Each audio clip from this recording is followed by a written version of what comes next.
never scared. Y'all think this song is appropriate after watching my Facebook? We got angels everywhere. I think this song is appropriate after watching my Facebook. They don't want to see us as kings. They want better slaves. Whip to our back. Shackles on us being let it change. Then we watch this shit sail away. And make sure y'all share it, like it on Facebook. We've been dealing with this for centuries. Matter of fact, for centuries. When I speak, I for peace, but they won't go with me. Since it's truth, I have way more enemies. Listen. We wrestle not against flesh and blood.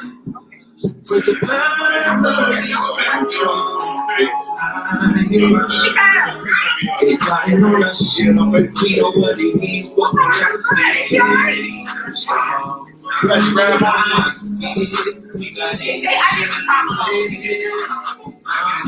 Hey, you need to go to this. Yeah.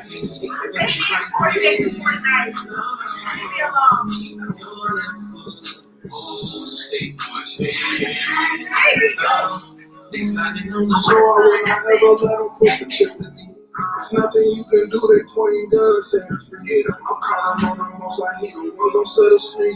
They plotting on my downfall, I can't let them get to me. Rise up, it's time to rise up. Churches on the ground, place on me, the most I need. You gotta guide your family to the heavens. Can't put your faith in the system, it's gon' fade away. It's a power, the temptation, I'm on my face. Gotta stay strong, know the Messiah on the way. We want you to lose your faith. They got you straight away, but you gotta know that we wrestle.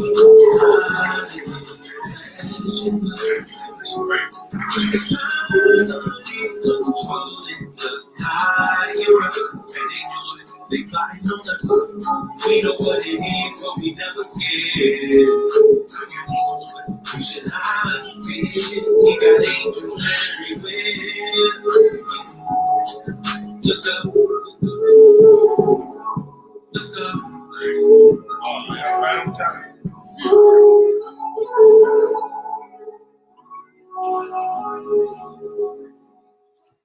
All right, y'all.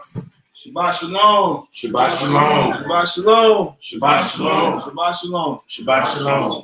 Shabbat shalom to the family out there who's tuned into the live feed. Shabbat shalom to you all. I definitely want to give all praise to the Most High Yahweh, His only begotten Son, our Master and our King, Yahushua HaMashiach. You know, through His blood we shall endure and we shall be saved. We want to give double honors to all the elders out there who truly are serving the people in the spirit and in truth, constantly helping and mentoring and guiding our people into the way of the kingdom and the way, period.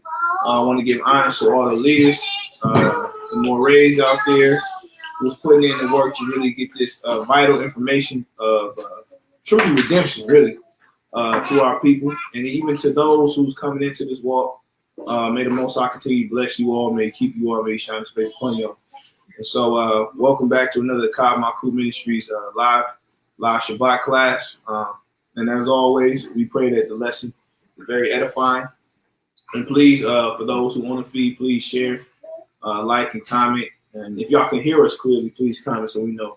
But other than that, you know, it's time to praise and worship the Most High, spirit and truth, right? Hallelujah. Yeah. Let's get to it.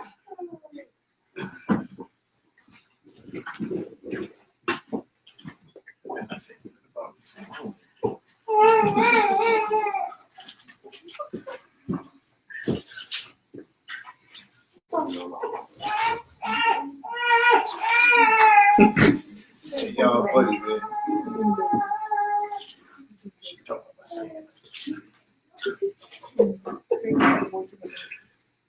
Hallelujah. Hallelujah. Hallelujah. So far,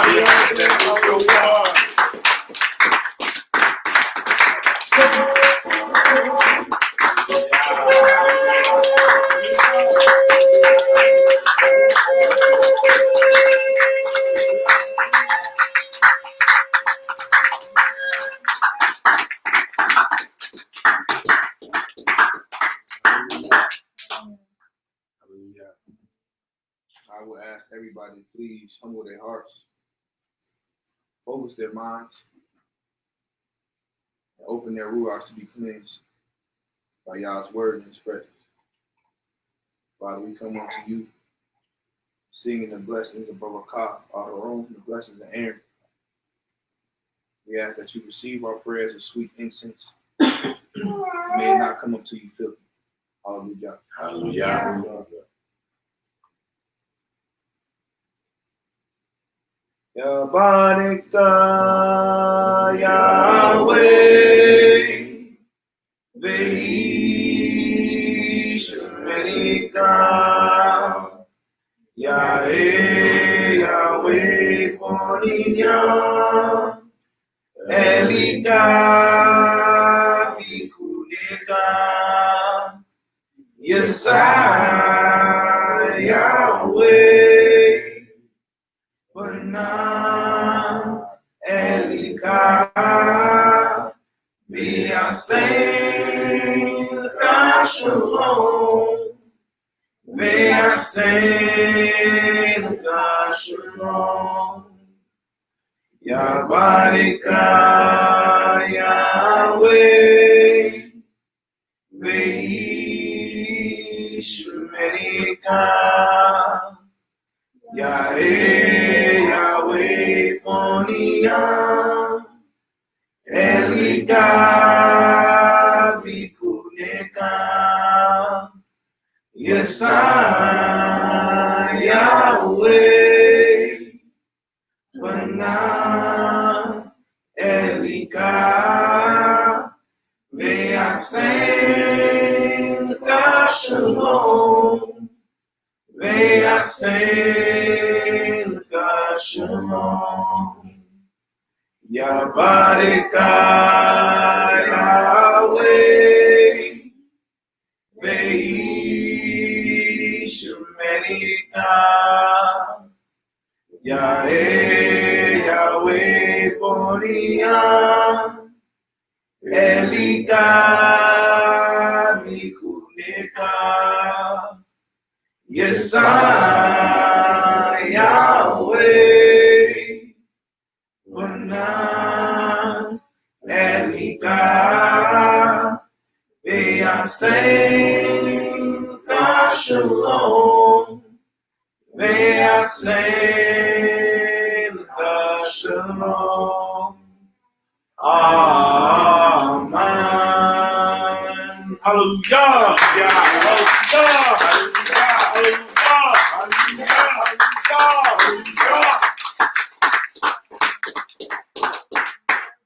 May the Most High bless us. May he keep us. May his graciousness and his magnificent and glorified face shine upon us. By the blood and the name of Yahushua HaMashiach, we come before your throne, Almighty Yah. Hallelujah. Hallelujah. We'll be reading out of Psalms chapter 36. Read after me. The transgression of the wicked, said within my heart, that there is no fear of Elohim, before his eyes. For he flattered himself, in his own eyes, until his iniquity be found to be hateful. The words of his mouth are iniquity and deceit. And he have left off to be wise, and to do good. He divides a mischief upon his bed. He setteth himself in a way that is not good. He abhorreth not evil. Thy mercy, O Yahweh, El Adaiyah, is in the heavens, and thy faithfulness reacheth unto the clouds. Thy righteousness is like the great mountains. Thy judgments are a great deep. O Elohim, thou preservest man and beast. However, is thy loving kindness. Is thy loving kindness. O Yahweh. O Yahweh. El Elyon. El Elyon. Therefore the children Attention, of men your battery is running low. put their Please plug trust in the power adapter under now. the shadow of thy wings. Under the shadow of thy wings. They shall be abundantly They shall be abundantly satisfied with the fatness of thy house, satisfied with the fatness of thy house. and thou shalt make them And thou shalt make them drink of the river of thy pleasures. drink of the river of thy pleasure. For with thee For with thee is the fountain of life. is the fountain of life. In thy light In thy light we see light. we see light. In thy light In thy light shall we see light. shall we see light. Oh, continue O continue thy loving kindness thy loving kindness unto them unto them that know thee. that know thee. In thy righteousness In thy righteousness to the upright in heart, to the upright in heart. let not the foot of pride Let not the foot of pride come against us. come against us. Let not the foot of pride Let not the foot of pride come against us. come against us. And let not the hand of the wicked, Let not the hand of the wicked. and let not the hand of the wicked And let not the hand of the wicked remove us. remove us. By Shem, By Shem, Yahushua, Yahushua, Hamashiach. Hamashiach. There are the workers Those are the workers of iniquity, Father. of iniquity. They are cast down They are cast down and shall not be able and shall not be able to rise. to rise. Hallelujah. Hallelujah. Hallelujah. Hallelujah. Hallelujah. Hallelujah. Blessed be mighty Yah. Bless your name, y'all. Hallelujah. Hallelujah. I be new. Hallelujah. Shabbat Shabbat. Shabbat Shalom. Dick with that. Keep with that. Shifta. Shimka. Tabo. Tabo. Makuteka. Makuteka. Yes, say. Yes, say. Rizoka. Rizoka. Shabbat Shabbat. Shabbat Shalom. Gaba Alex. Gaba Alex. Say la new. Say la new. And Lakum. Zalkainu. Zalkainu. Hayam. Hayam. Umaka. Umaka. Let them act. Let them act. Kobutainu. Kobutainu. People Shaka. And not new. And not new. And not new. That can't be angel. What's a angel? The day is your. Allah. Hatsilay. Mehura. Kishoka. Kishoka. Echadmalkut. Wagabora. Watafela. Leomay. Olami. Olami. Rukashem. Yahweh. Yahweh.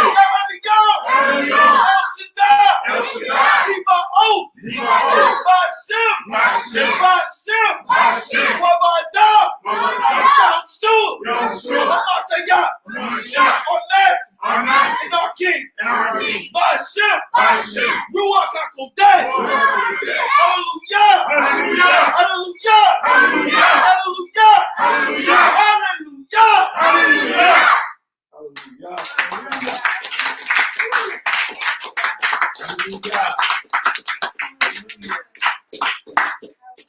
Wow. We humble ourselves greatly before you. Before the great day of judgment, Father, we humble ourselves, Father, as little children. For you said, Father, we do not humble ourselves as little children. We shall not see the kingdom. So let us come to you upright and circumspect always, Father. Let us always know in our heart who our King and our Master is, because by his blood we are saved, Father. Yeah. Father, I ask you truly and sincerely that you forgive us for our iniquities and sins on this day that we've committed against each other, that we've committed against you, Father. Forgive the transgressions of our forefathers, for they knew not what they did, Father. And the curses have fallen upon us. So give us the spirit, Father, to embrace this walk and to truly walk upright so that the blessings of Abraham may fall upon our children. For we have truly broken your covenant, Father, and turned our hearts to other Elohim. We truly walked in their way and lusted after their gods, and lusted after their culture, and lusted after their customs, and even lusted after them, Father. Forgive us and purge us, Father, from the flesh. Have mercy. For we understand that the flesh is weak, Father, but give us a quickening spirit. Give us the faith of Abraham, Father. Let us supplant those who come against us like Yaakov, Father. Give us the spirit of Isaac, Father, to do what's necessary for the kingdom's sake. Give us the strength of Samson and use us as your battle axe against our enemies, Father. Hallelujah. For the blood of the saints is spilt upon this harlot called America. For the blood of the saints have been spilt across the whole entire world, Father. You asked us, Father, who shall rise up for you against the evildoers, Father? And we say we shall do. We shall do it. We shall do, Father. Use us, Father. Use us as your weapons of war against the enemy in spirit and in flesh. Let us remember the day that you brought us out of Egypt with a mighty hand. Let us remember all the plagues that smote the Egyptians, Father. Let us remember how you used Moses' rod to split the sea and purge us even in the midst of that, Father. We missed it. But let us not miss this moment now, Father. Wash us with the word. Wash us with your spirit. Wash us with the water, Father. Let us be a living embodiment of our Master, Yahushua Mashiach. But it is our reasonable service, Father. It is our prayer that all Israel shall be saved, Father, but let your will be done. It is our prayer that my people shall wake up and stand up unapologetically against every enemy that has had their foot on our neck, Father, and not take back any word of righteousness. Let them know that the true children of light is here, Father, and that we choose to serve you above any other God, Father. Hallelujah. Hallelujah. Hallelujah. Use us in every way you need possible, Father, to bring forth your kingdom. Continue to kill us every day, Father, so that we may rise up as a new creature. We die daily. Hallelujah. But Father, it is our prayer that you may receive this, Father.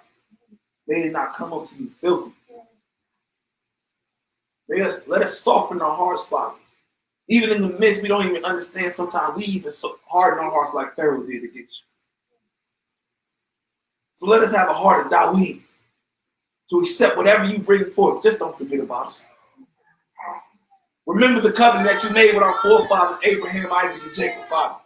Remember that the blood that was spilled for our sakes, who took those lashes for the Father, who died on that cross, went to the pit of hell, took the keys and rose up and descended upon the heavens. And said, on your right hand, Father.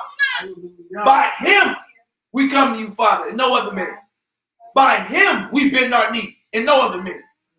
By him, Father, we serve with a whole heart and mind to serve you in spirit and truth, and no other man, Father. And yes, we have fallen short of the glory, Father. But by you and your word, we get strength. Your word is truly a lamp to our feet. Father, we love you so much, Father, because you've taken us from a dark place. And we understand that Israel is going through birth pains, Father. Hallelujah. So birth the righteous and cast out the unrighteous. Hallelujah. Separate the wheat from the tares right now, Father. Hallelujah. Separate the righteous from the unrighteous, Yes. those of cleanliness apart from those of uncleanliness, Father. Hallelujah. Choose those who choose to serve you in simplicity. Simplicity, Father. We have a hard time just getting that, Father.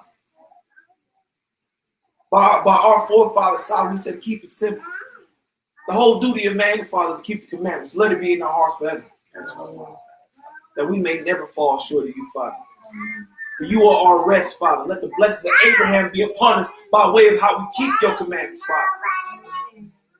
Let us not fall to vainglory or pride. But let us love you with our whole heart, mind, and soul. By way of how we love our brothers and sisters, how we love ourselves, Father. Teach us how to love again. Teach us how to forgive and how to heal, Father. Give us the same powers that you gave the disciples who choose to serve you over man. Let the Ruach HaKodesh descend upon us as a dove, Father. Father, we love you so much. Thank you for letting us sup with you today on Shabbat. Hallelujah. Although, Father, you said the Sabbath was made for man, Father, but we choose to serve you on this day. It's for you, Father.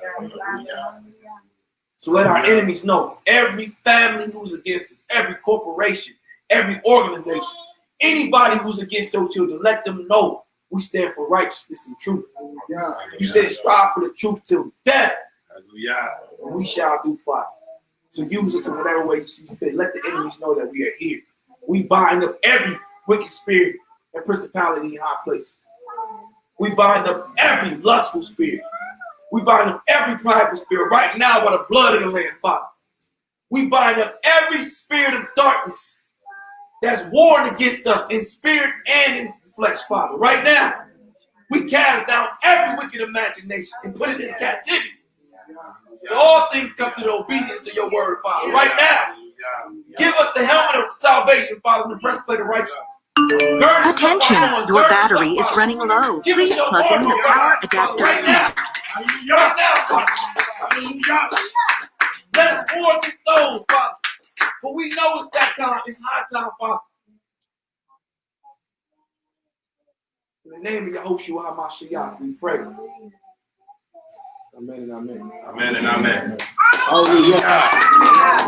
Hallelujah. Hallelujah. Powerful. Praise God for you, man. And, the heart of service. Yeah. Towards your king and towards his people. Very interesting times we're living in. Okay? The only thing that's certain is not certain. Okay? Nothing's for sure. Things are changing by the minute. Opinions, thoughts, ideas, concepts are being tried. Ideologies are being tested. It's a marvelous time to be alive. And when I say marvelous, I'm not talking like the comic book marvelous. I'm talking about a time to marvel at. Okay. Time to really marvel. As I said, there's nothing certain. Everything, every ideal, every concept, every plan that men have made, preparation they may have made, hopes, dreams that they have had, everything is being challenged.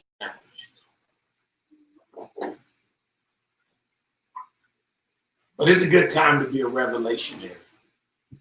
Not a revolutionary, but a revelationary. Who's got the revelation of Yahshua HaMashiach? The Word made flesh. Who's got that revelation? Who's walked away from that revelation? Who's resisting that revelation? Well, he said Yahshua HaMashiach is the spirit of prophecy, according to the Word.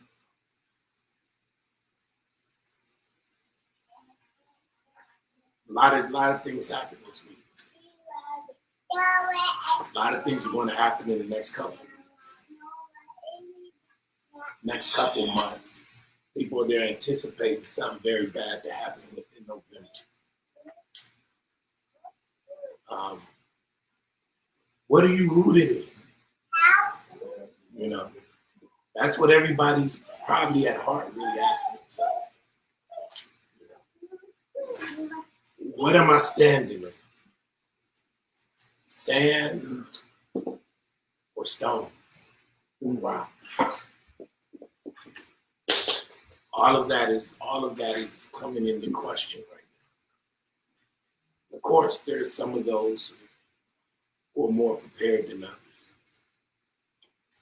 But I can guarantee there's no preparation that anybody could have done for what's coming. I just believe that with everything here.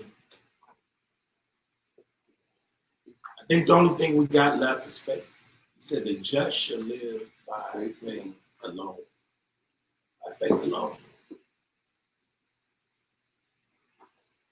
We believe that you should prepare, you should set aside resources. Should you ally yourself with functional people? Most definitely. But when it's all said and done, the only thing that's going to stand is the debar, is the writ of Yah. Everything that Yah has spoken. For man should not live by bread alone, but by every word that proceeds out of the mouth of Yah. That's what's coming into play right now. We're going to find out whose doctrine is real. We're going to find out who's got doctrines of devils, who's got doctrines of men, and who's got doctrines of Yah. We're about to find that out. Hmm? Things are about to be tried. Things are being tried by the fire. Okay? All of us who say we are awakened Hebrew Israelites, you see, that can just only be a matter of opinion when you're being challenged by something that seems or appears to be more powerful than Yah himself. So it's an interesting time to be alive. You know? I'm excited. I'm excited. And I'm a man, don't get me wrong. I have all the other notions and apprehensions of that men that might propagate fear. But the only fear I have in this situation is what is my standing with the Father. Okay? That's the only concern I have. Not food, not water, none of that. But what is my standing with my Creator? That's the only thing that I think about through this whole situation. With your word as a plumb line, Most High, how do I stand? Where do I meet? And everything that is not upright before you, all I ask is that you make the necessary judgment, justice, and nudge me in those right ways, okay? In my character, in my behavior, relationally with people who I consider his people. How do I fare with him? You know, those are the things that I believe any man that's really thirsty and hungry after righteousness, those are the things that I think that are going through their mind. I don't think they're thinking about all of the other things that are superficial or temporal. You know, because it looks like everything is kind of unfolding around us. Mm-hmm. Everything is being tested. He said, in those days I will shake the heavens and the earth, the Shemaim and the Eretz. Okay? Everything is going to be shaken. And that which remains shall remain. So we're going to find out who's standing on the word, who's standing on that rock, who's standing on the thing that brought all things into existence. That's the only thing that can sustain those who really desire to be his children, his servants. I understand. To some people, this is foolishness. That's okay. But one thing we know that they say is certain is death and taxes, right? Sure. Huh? But even taxes have come into question. But one thing we all know that death is. Huh? We know death is. The thing is, what type of death are you going to take? The second death? Second death, you're going to take the death of wrath, you're going to take the glorious death of Yahushua. Glorious death. What a good death. So I've been praying for the courage. I'm not saying that I'm the most courageous man. Right? I'm not saying I'm I'm a super saiyan warrior for those who's in Dragon Ball Z. I'm not saying I got power level 20 and 10. But I've had enough time with the Most High, being trying and proven and challenged in my life to understand that I'm gone too far. I've come too far with it to trip now. Okay? Right. And so I hope that I can instill courage and faith in all of you here in our midst and those who are listening to hold on. Hold on. It's about to get rocky. Huh? It's about to get rocky. Hold on. Hold on real tight. You don't really want to know how rocky it's going to get. Go through Isaiah, Jeremiah, and Revelation. Really want to know how rocky it's about to get. Wow. I'm talking about some people going to have their ribs, their stomach touching their back due to hunger. Mm-hmm. Huh? Yeah. Some people's going to lose their dwelling place, their comfort, safety. All of that's in question right So but that's not what this is about. Just in the prayer and the psalm you read, it led me to this direction to open up. Because we got to understand that the Most High is in control. If you really believe that, you got to be more than a religious person. You got to be more than a materialist. Thinking that Yah is only moving through the material. Huh? We got to have a good sense of balance in this walk and understanding that our faith must match our willingness to do. Okay? And understand that tomorrow have its own concerns. We got to live today for today. But one thing that we can have for those of us who follow the scripture and believe on it, one thing we can know for sure, that Yah does have a plan for us. Attention, your battery is running low. Please plug in the power adapter now. That Yah has a plan for us. And within that plan, there's a diagram and a blueprint on how all of this is supposed to roll out. All we can really do is hope that we're at the place, the destined place that he chose for us to be, to keep us out of harm's way when that thing or that particular thing in that prophecy rolls out. Be at the purpose, place, and time. That's all we can hope for.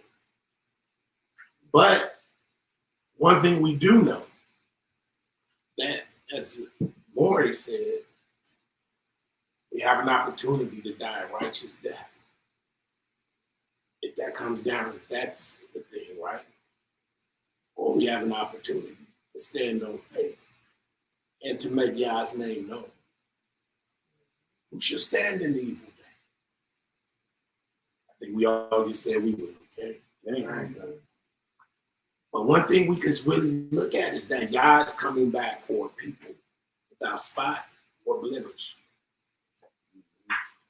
And because Israel, the awakened Israelite movement, seems to have shifted its focus from becoming a people to becoming a people that would serve Yah in spirit and truth, to a people that would have beef and contention with those that they're saying that they're trying to become a God with. And how this is playing out, and this is where we're going to get back into the lesson, is that somehow we think a nation is a nation of men. Right? That is just solely a nation of men. Yes, we know that men are Yah's, the sheep of Yah's pasture. We know all of those things. But there's a dysfunction that's going on in Israel where men are having problems with understanding the place and the role for the Israelite woman. And we've been doing a series on that. And that series has basically been dealing with the scriptural function of the Israelite woman in the family apparatus. And this is pretty much going to be the closing of that series. But we're going to backtrack a little bit and just go over what we were talking about. Because if we know that Yah's coming back for a nation of kings and priests, then that's going to require women. A man cannot come into, even though women come from men. Men came by women, okay? And so what Yah is looking for is what he's looking for, what he always looked for in the beginning when he created Adam. Let us make man in our own likeness, in our own image, okay? Mm-hmm. You want to add anything to that? So it's been impressed upon my spirit, my ruach, to say, who's going to rise up and who's going to try to bring some semblance of balance and equity into the viewpoint and the perception of the Israelite woman And what is her purpose? What is her function? And what is her value in the Hebrew Israelite community? And in some instances, with certain groups, that has been very downplayed, almost to a degree where it's become abusive. And in certain instances, it has put off not only men, not only women, but it's put off men who were saying, what men? How did this happen where men have problems with their women? Is this really biblical? Is this really scriptural?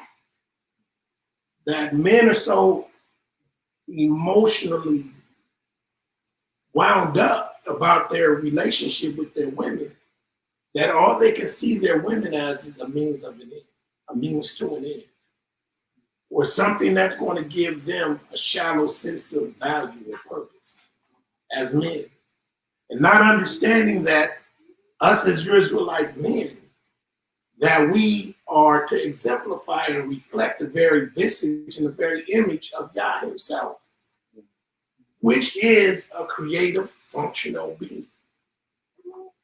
And we saw in Genesis 1, in the creation story, that Yah himself said it's not good that man should be alone. And now all of a sudden, men have put our sisters in a position where all they see them as is some type of proxy to their lack of self-esteem. Where there's this self-esteem issue with men that they have to step on the foot and the back and the neck of their women in order to feel lifted up. Well, your woman is actually supposed to be your glory. Your woman is supposed to be the thing that actually shows your brilliance and your excellence as a man, as a leader, as a guy. But I think what happens is, because you would think that the transition or the issue between the so-called black man and woman, once coming into truth and understanding roles, that war or beef would cease. But it seems like it's a continuance, and it's actually getting worse once you come into this war.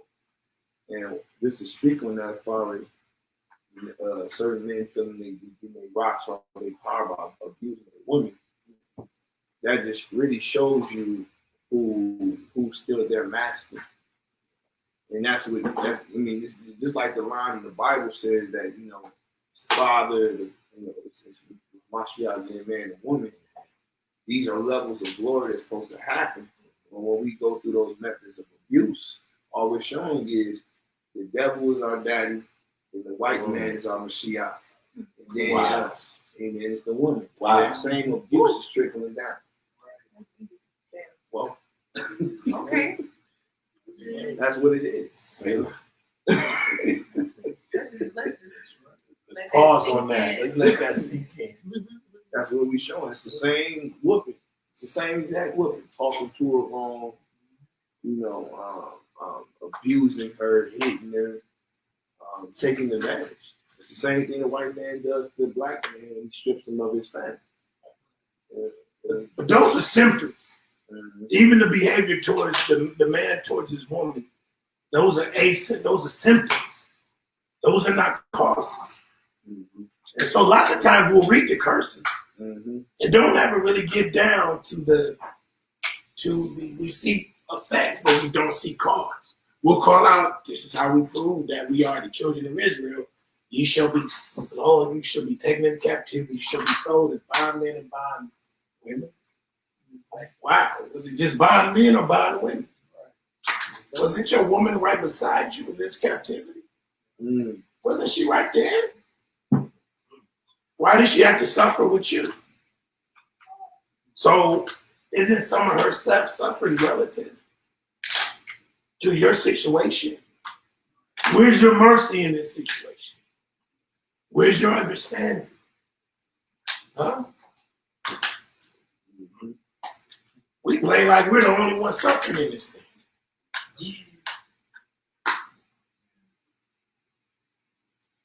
But you should be sold to your enemies for bondmen and bondwomen.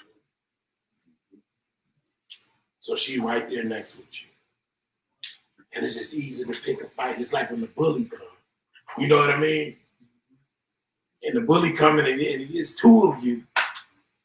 And you like, it's like old boy dad on oh man, what's the name? On Friday. Like he's like, boy, go get your chain. You know what I'm saying? Pookie go up there to get the chain from him. He said, man, Pops is tripping. You know what I'm saying? Right. I said, Pops is tripping, man. I need my chain back. On his bike. On his bike. On his bike. I said, this is my chain, Pop. And then when Pops, he said, man, Pops come up there try to stand up. Then he end up blaming the son. Yeah. And it's easier just to blame the son because he sees this giant. He sees the opposition is greater than something he can deal with. But in that instant, the father is supposed to be the comfort. See what I mean? And that's what we're doing with our women. Now, don't get me wrong. There's some very dysfunctional sisters that don't want to get it right. But can we properly sort out the ones that don't want to get it right from the ones that do? If we got this very slanted view of our women, if we come into this truth and all we can highlight, because the truth is supposed to be light, Right. but if all you can do is highlight the dysfunction, but you cannot highlight the cause, can you really bring remedy? Can you really bring cure? You treating a woman like a white man treats his. Treating you.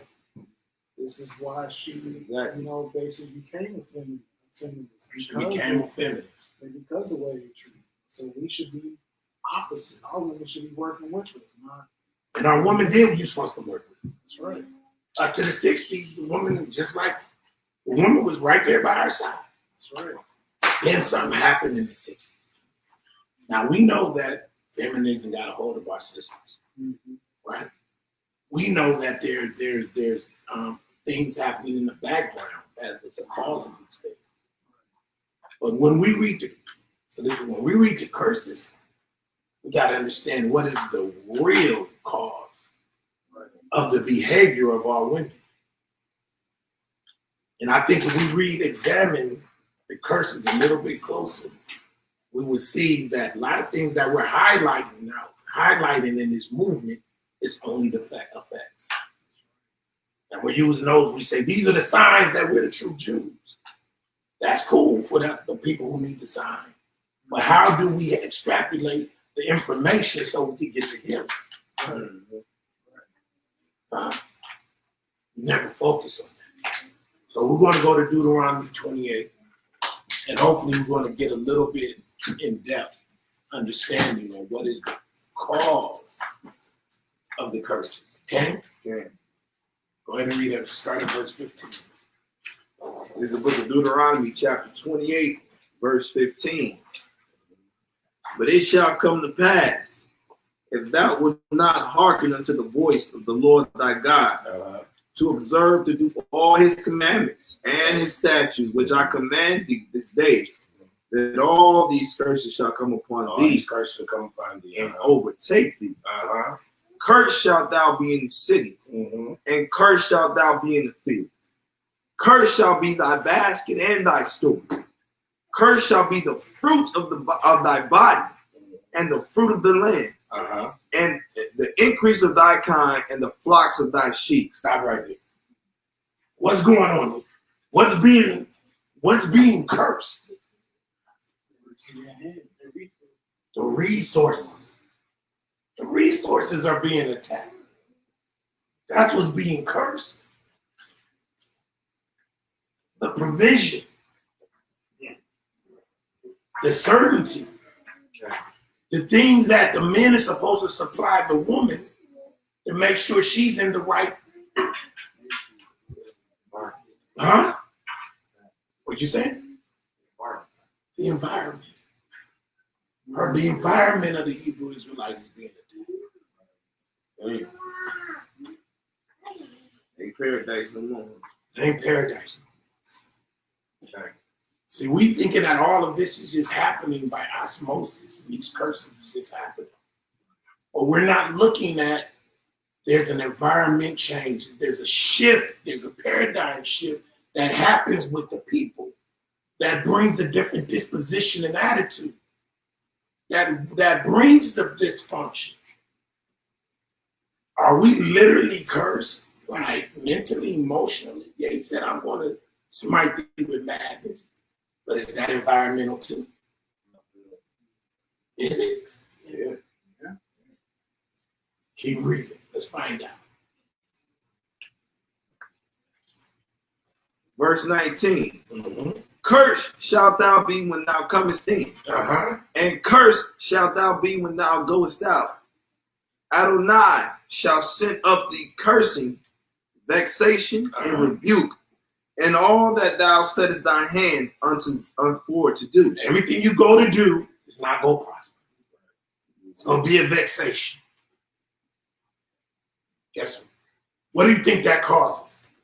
Wouldn't that cause a lot of frustration? This is environmental. This is situational. Things happening. Keep going.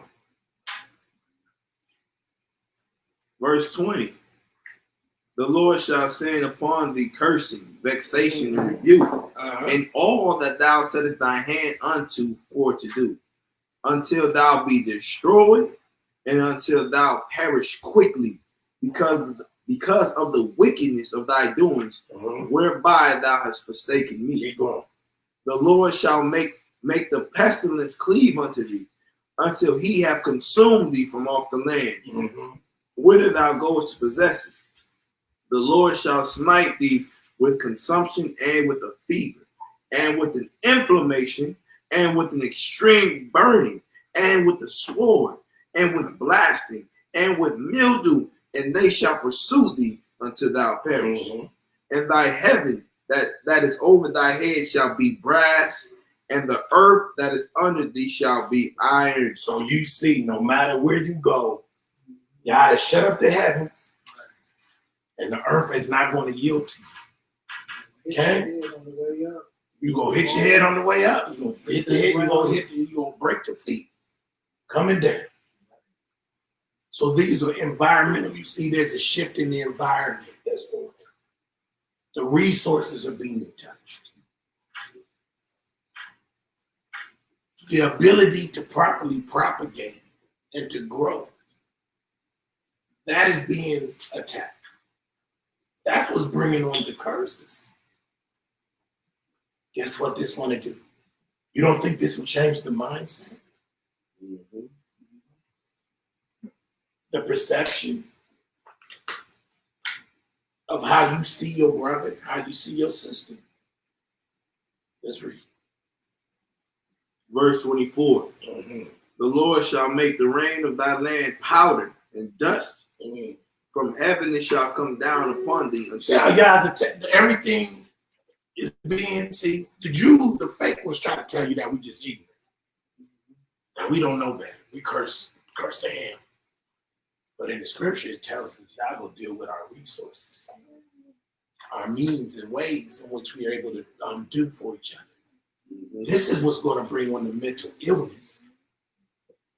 This is what's going to bring the dysfunction in the homes. Okay, go there. Verse 25. The Lord shall cause thee to be smitten before thine enemies. Thou shalt go out one way against them, and flee 7 ways before them.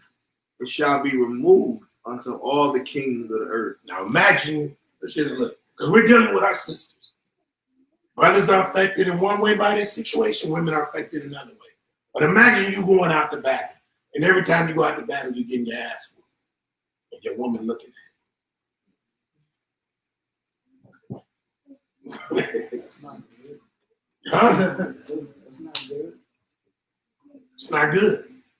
It's not a good look for you as a man either, is it? You can't get nowhere. You can't bring home no W's. Bro, you bring home L's every time.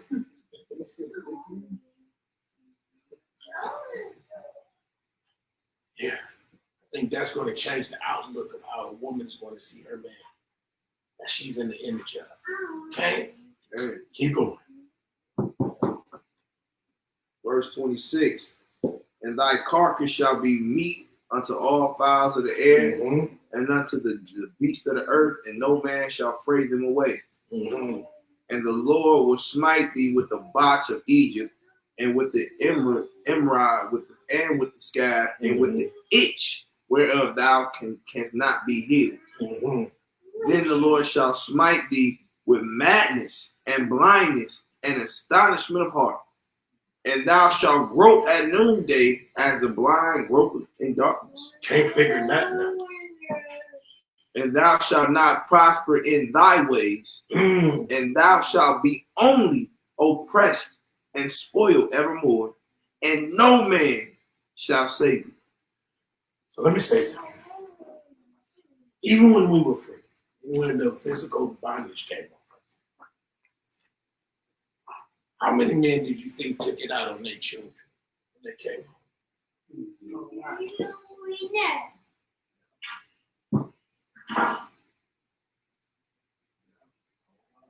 How do you hold? Nothing worse than a man being powerless to produce for his own. That's one of the most helpless feelings a man can have. But yet I'm stuck with you. Because both of us went in bondage together. So we stuck in this cell together. Yeah, we got some differences. You're a man, I'm a woman. So eventually, what's going to happen? When that two rats or two things that have been turned into something subhuman, and there's only one, there's going to be a power grab. But who's in control? See, I just want us to, I'm trying to get us to see the curses from a perspective of the cause that brought on the effects. We just strictly deal with the effects. Okay? And therefore, because we only deal with the effects and not the cause, we will never really get the remedy. Maybe we just, well, we're going to talk about that, but go ahead. I'll say something. I think the main thing is that I think he said it in two verses. The beginning of the blessings, the beginning of the curses. Very simple. When you have no instruction, that means you have no guidance. When you go into every situation blind. That's why even in the New Testament, the sword, anytime we said we about to make a decision, he said consider the cost. And I don't think Israel ever wanted to really measure, okay, if I really do this, this is the outcome, versus if I don't do this, is what's going to happen. Even until today, we'll read this as a fairy tale, not realizing these are real people that we descended from and reading in this position, talking about curses, because the very thing they did is what we're trying not to do today. So it's the environment that creates the situations and the circumstances that causes the dysfunction. Isn't disease environmental? Isn't unhealthy food environmental? Yeah.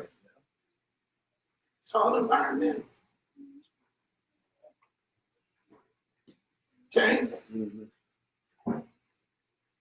We have certain laws in Torah. How to quarantine, how to separate clean from unclean.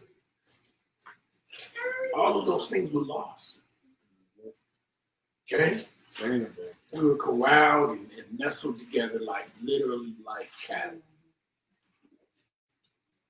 And these sicknesses and this level of uncertainty that brought on psychological, sociological damage to each other. So we just socially dysfunction. And every ideal and concept that we have of what is successful is that of our oppressors. So we begin to remeasure each other based on our oppressors' ideas and concepts, which is not made to work for us. Huh? It's made against us. Go ahead. Verse 30. Thou shalt betroth a wife, and another man shall lie with her. You know that happens. Thou shalt build an house, Uh-huh. and thou shalt not dwell therein. Mm. Thou shalt plant a vineyard, and shalt not gather the grapes thereof.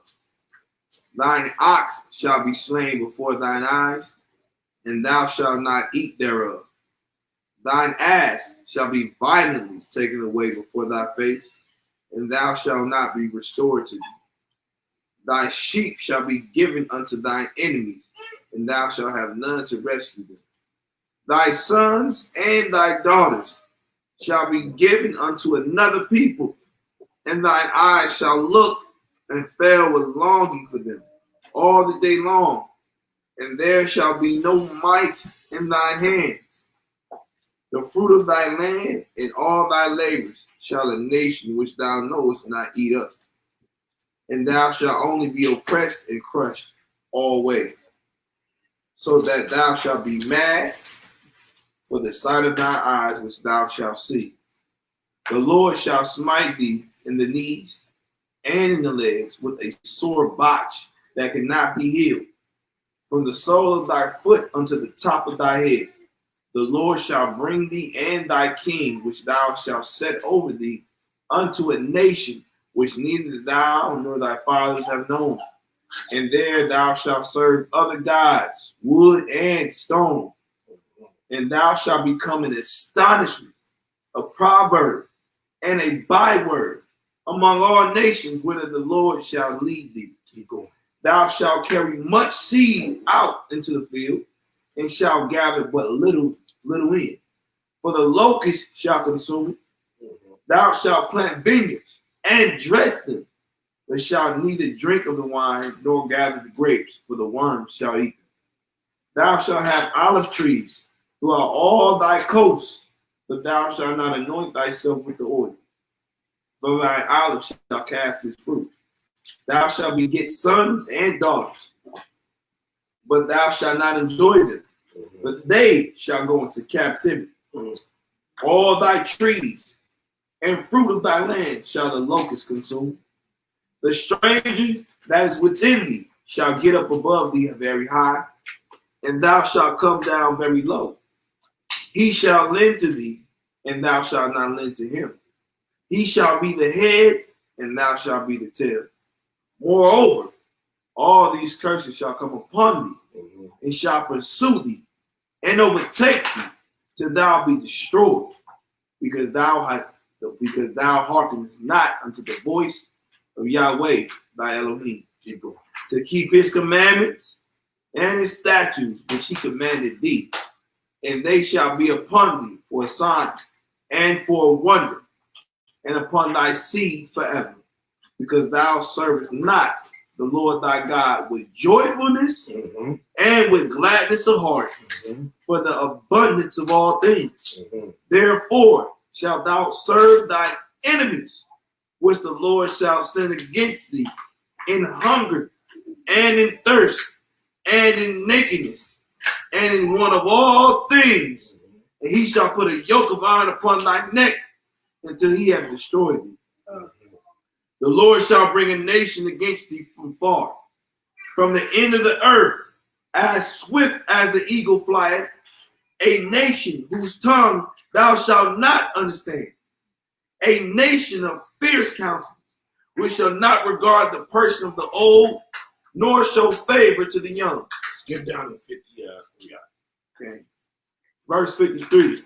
And thou shalt eat the fruit of thy own body, the flesh of thy sons and of thy daughters, which the Lord thy God hath given thee, in the siege and in the straitness, wherewith thy enemy shall distress thee, so that the man that is tender among you and very delicate, his eyes shall be evil toward his brother and toward the wife of his bosom. Stop right.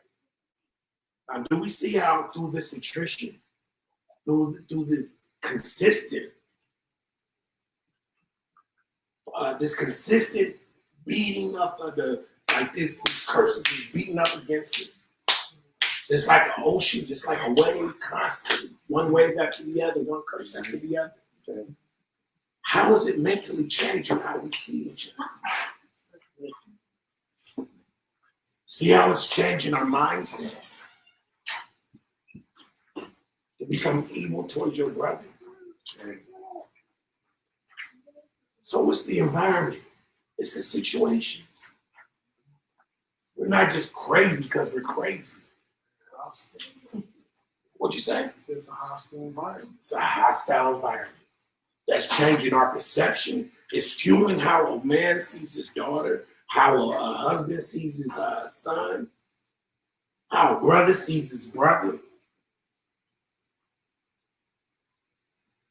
It's literally converting us into animalistic behavior. Where we just feed off of each other. And then there's that cyclical, that means and ways in which we're constantly feeding and nurturing, sowing and reaping healthiness. It's been turned into sowing and reaping death. Constantly. That's why he said this curse will be on you forever. Keep going. Verse 49. Verse 56. 56, okay. Verse 56. The tender and delicate woman among you, which would not adventure to set the sole of her foot upon the ground for delicateness and tenderness. Her eyes shall be evil toward the husband of her bosom, and toward her son, and toward her daughter. Stop right there. This is what I wanted to get to. This right here, the point I'm trying to get here is that, do you think that if we actually were in our own land and in our own environment, the things that we're having, the issues we're having, we will be having? Our perspective and our perception of each other would be a totally different perception. Okay? And what our women, because we says right here, the delicateness of our woman would be what? See what I'm saying? It said the delicateness and the tenderness, her eyes shall be in the sleep. It said the tender and the delicate woman among you, which would not adventure to set her sole of her foot upon the ground for delicateness and tenderness. Her eyes shall be evil toward the husband of her bosom. So we're dealing with, this is a reaction to an environment. These things are not independent of one another. So the perception of how the woman sees her environment is what's changing her. Is not the man, not that she just naturally hates her man. Is that she doesn't see her man functioning as a man, and therefore she's not able to function as a woman. Okay? Yeah. But if we look a little deeper, now we ain't gonna end this on this note, because we're gonna actually get into how us, if we want to say we're Israelite men, then we're saying we're repairers of the breach, the restorers of the path to dwell in. Okay? That means that if we're bringing Torah back into our nation, then we should be producing healthy people. Healthy people should be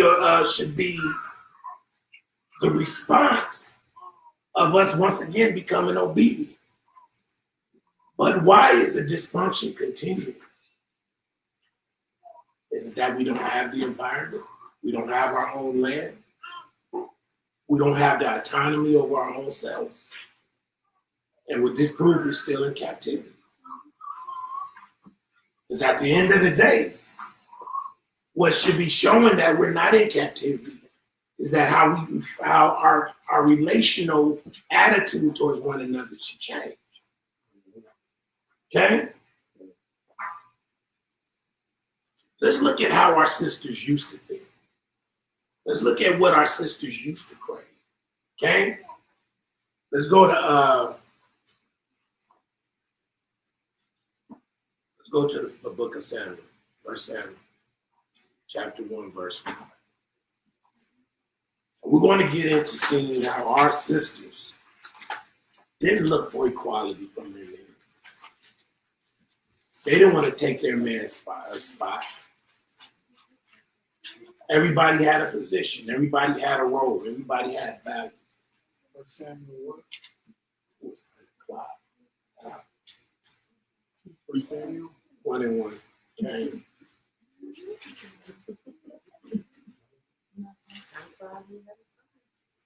Okay. The book of 1 Samuel, chapter 1, verse 1.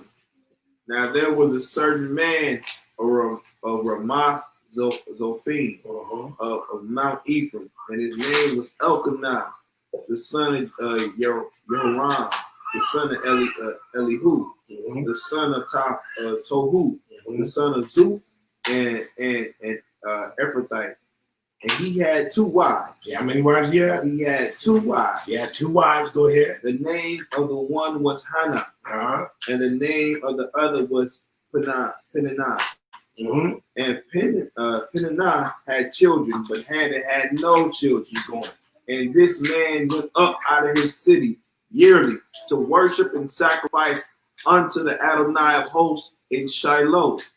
And the 2 sons of Eli, or Eli, Hophni and Phinehas, the priests, the Kohanes of the Lord, were there.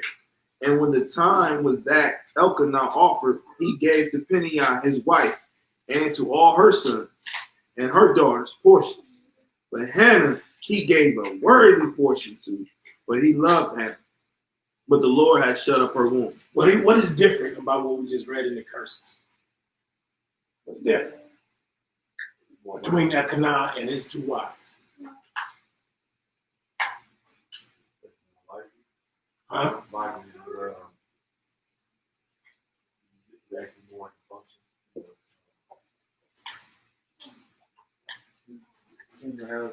Resources. Yeah, resources. Yeah, resources. Huh? And no matter what he gave, he gave to Hannah. Guess what? You got me. They're going to say that. But let's see what happens with a mindset of a woman when her man has provision, when he has his own thing, he's in his own land and he's under his own vision. There's a whole different mindset of the woman. Okay. Let's read. Verse 4. And when the time was that Elkanah offered, he gave to Peninnah his wife, and to all her sons and daughters portions. But unto Hannah he gave a worthy portion, for he loved Hannah, but the Lord had shut up her womb. And her adversary also perverted her sword, for to make her fret, because the Lord had shut up her womb. And as he did so year by year, when she went up to the house of Adonai, so she provoked her.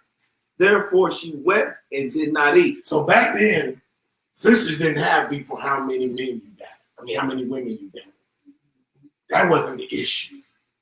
The issue is this sister wanted to produce. She wanted to reproduce. She had a whole different logic. Now today's woman would love what Elkanah just said. In fact, I don't want you damaging my beautiful body. I don't need no children. Just keep bringing me up. Keep bringing me all of that. I'm going to need all of that. Keep me blinged up. You're like, yeah, you over there damaging your body for me. Not, you know what I'm saying? I'm staying over here. I'm dressing and doing in the best. A sister now would love that. But what's the mindset of our sisters back then? Could it be that they were Genesis 1 and 1? Were they Genesis women? To be fruitful, to be multiplied? Was that their logic and their reason and their mindset about what life was really important was different? That was where their value was. Hey, you see that in one thing too, right? What's up? We're going to go. Yeah. Okay? Yeah. So you see that the smoke wasn't about you treat me better than her. They actually in competition who will produce Elkanah more.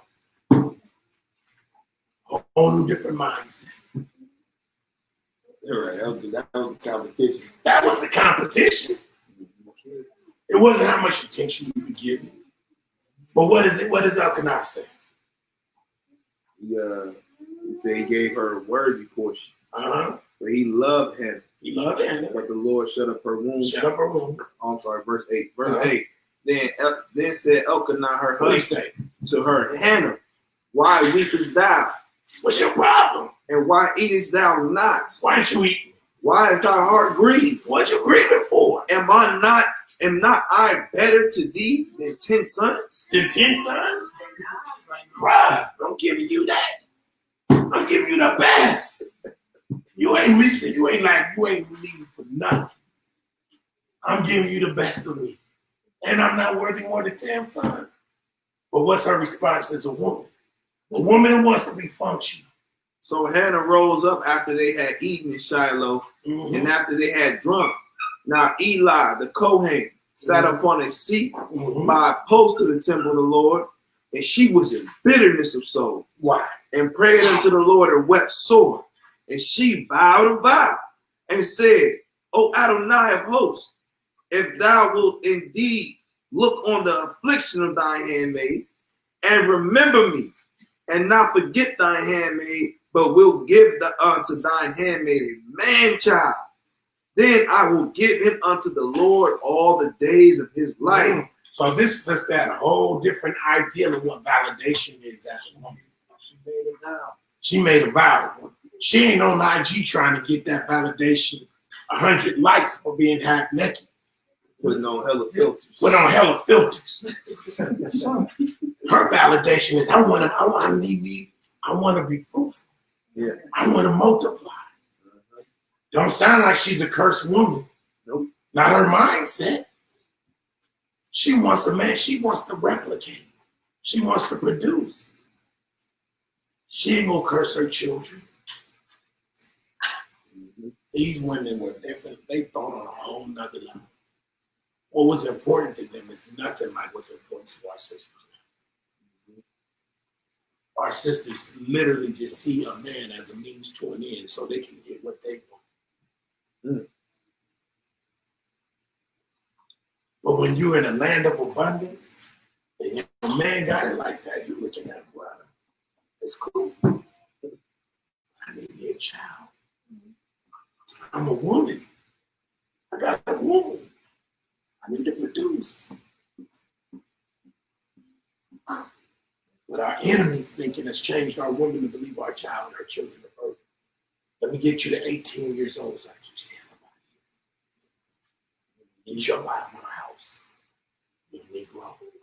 Yeah, it's sad. I mean, you mention anything past 3 children. Oh, hell no. That's too much.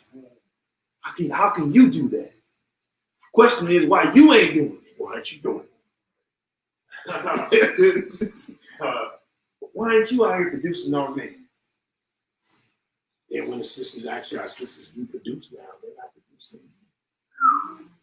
We not producing men. Mm-hmm.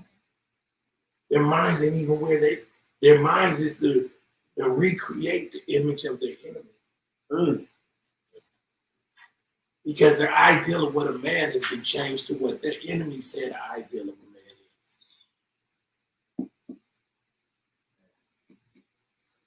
is.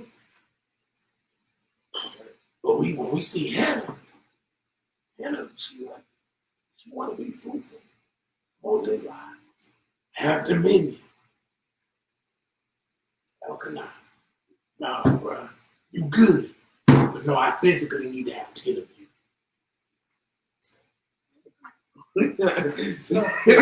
Straight up. Read and see what happens. Verse 12. And it came to pass, as she continued praying before Adonai, that Eli marked her mouth. Now Hannah, she spake in her heart, only her lips moved, but her voice was not heard. Therefore Eli thought she had been drunken. And Eli said unto her, how long wilt thou be drunken? Put away thy wine from me. And Hannah answered and said, no, my Lord, I'm a woman of a sorrowful spirit. I have drunken neither wine nor strong drink, but have poured out my soul before the Lord. Count not thy handmaid for a daughter Belial. For out of the abundance of my complaint and grief have I spoken hitherto. Then Eli answered and said, Go in peace, and the God of Israel grant thee thy petition that thou hast asked of him. And she said, Let thine handmaid find grace in thine sight. So the woman went her way and did eat, and her countenance was no more sad. And they rose up in the morning early and worshiped before the Lord, and returned and came to their house to Ramah. And Elkanah knew Hannah, his wife. He knew it. And the Lord remembered her. Wherefore it came to pass, when the time was come about, after Hannah had conceived, she bare a son, and called his name Shemuel, or Samuel, saying, Because I have asked of him of the Lord. And the man Elkanah and all his house went up to offer unto the Lord the yearly sacrifice and his vow. But Hannah went not up, but she said unto her husband, I will not go up until the child be weaned, and then will I bring him, that he may appear before the Lord, and there abide forever. So this woman wanted a man child, so she could offer back up to Yah. That's in Genesis 1. Most women won't even let the son go with his father. Go with his father and let alone. She's like, once I wean him, I'm gonna give him back to Yah. That's just beyond a lot of women. I can't let my baby go. I can't let my child go. Because her mind ain't even, she's not in the right mind to function. She's thinking that belongs to him. Herself, I should say. That she doesn't belong to her.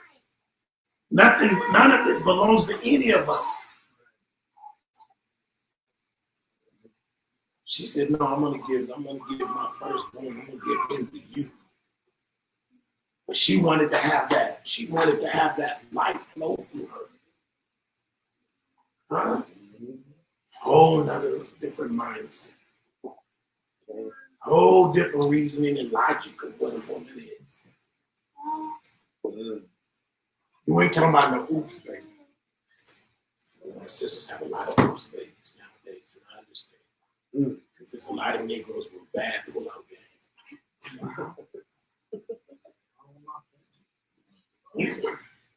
I'm just being real.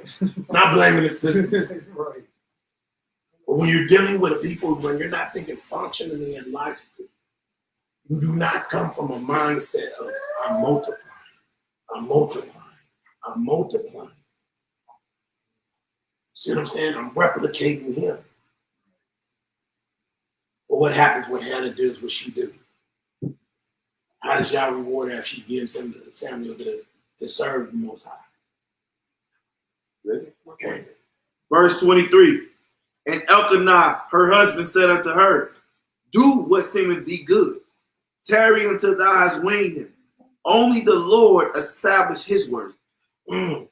So the woman abode and gave her son suck until she weaned him. And she had weaned him. She took him up with her with 3 bullocks and 1 ephah flour and 1 bottle of wine, and brought him unto the house of Adonai in Shiloh. And the child was young, and they slew a bullock and brought the child to Eli. And she said, O Adonai, as thou soul liveth, Adonai, I am the woman that stood by thee here, praying unto Adonai. For this child I prayed, and the Lord have given me my petition, which I asked of him. Therefore also I have lent him to the Lord.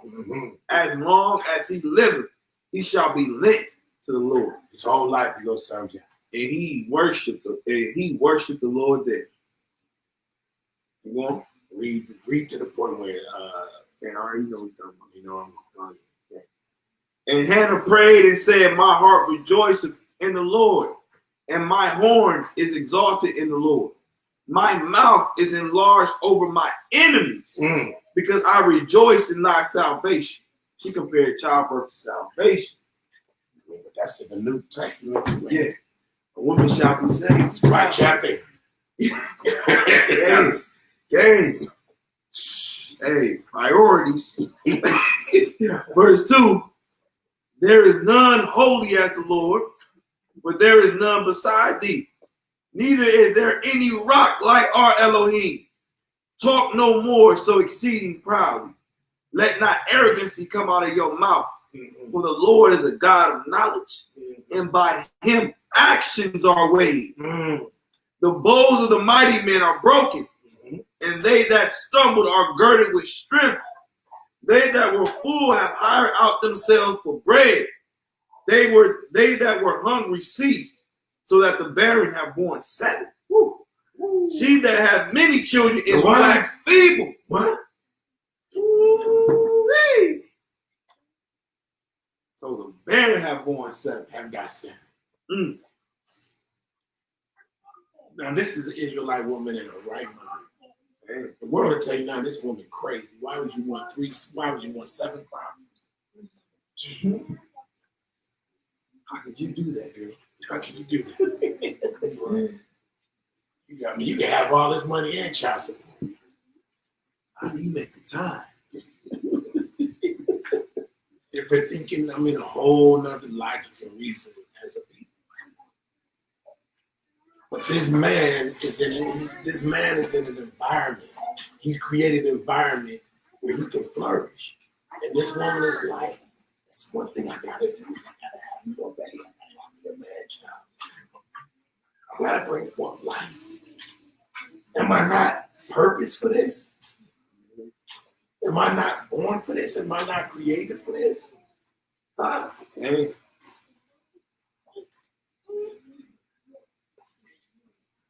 Just to cut it short. So in other words, she had a bunch of children after this. Okay. I can hop down to it. Okay. I'll start at verse 20. We in 1 Samuel chapter 2, verse 20. And it says, Eli blessed Elkanah and his wife and said, the Lord give thee seed of this woman for the loan which is lent to the Lord. And they went unto their own home.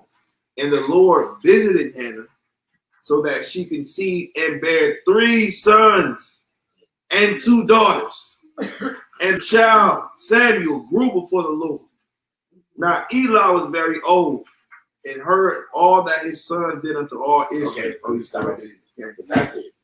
So she offered back to Yah what she had, which was Samuel. And Yah hooked her up with another 3 sons and 5 more, and 2 daughters. That woman was a Hebrew Israelite woman. Okay. That's how a Hebrew Israelite woman is supposed to be.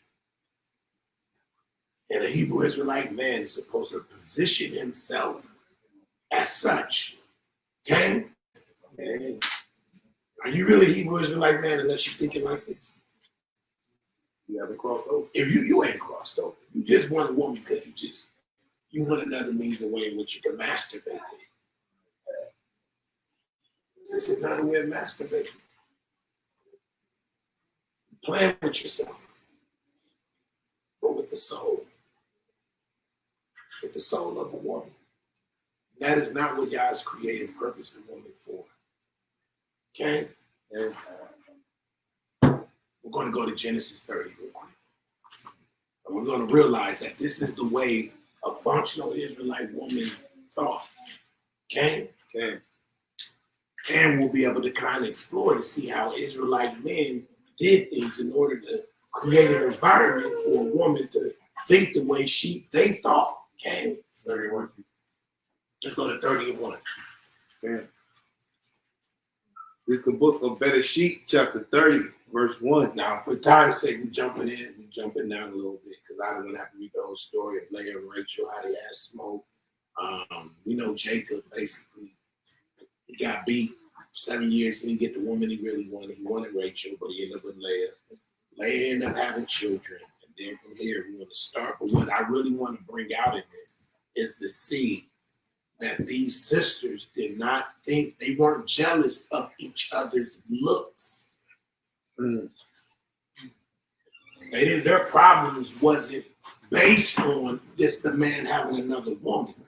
It was based on them not being able to produce.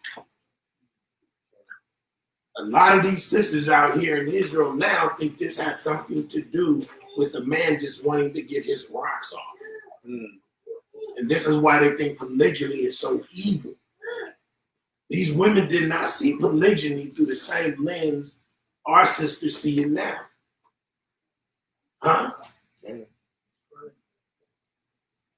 Because that's how you can see a woman give her handmaiden to her husband instead of her. Huh? Whenever you're ready to read that.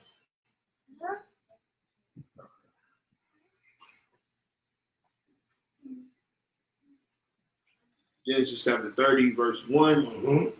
And when Rachel saw that she bare Jacob no children, Rachel envied her sister. Well, hold on. Why did she envy her? Because she couldn't give him no children. Because she couldn't give him. Was it? Nah, bro. Because he was giving her all the dough. Right? He was giving her all the attention. Nope. What was it then? And when Rachel saw that she bare Jacob no children, Rachel envied her sister. And what she do in response? And said unto Jacob, give me children, or else I die. What? This sister going through because like, yo, bro, give me some seed. Give me some children. What does he say? And Jacob's anger was kindled against Rachel. And he said, am I in God's stead? My God, I ain't in control of this. Woman, in fact, I'm tired. Keep going. Who have withheld from thee the fruit of the womb? And she said, behold, my maid Bilhah, go in unto her, and she shall bear upon my knees, that I may also have children by her. Wow, that's some hell of envy right there. That's a whole nother level of envy. I'm gonna get my handmaid, get her pregnant. She gonna have a baby on my knees, as if it was me. Whoa.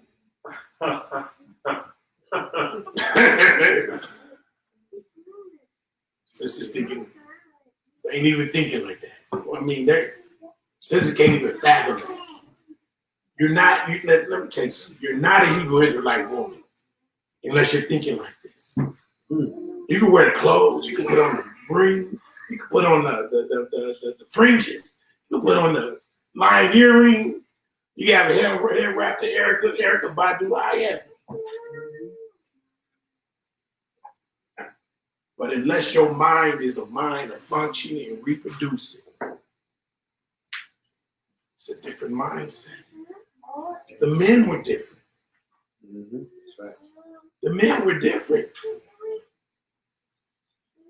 The men didn't think like that. Go ahead. This is to validate that. Just to understand the mindset of it was not a woman being jealous over that woman because of time, how much love, but the production part. Because obviously we're gonna see in this scripture. It's Sirach chapter 26, verse 6. It says, but a grief of heart and sorrow is a woman that is jealous over another woman, and a scourge of the tongue which communicated with all. An evil wife is a yoke shaken to and fro. He that hath hold of her is as though he had held a scorpion. Damn.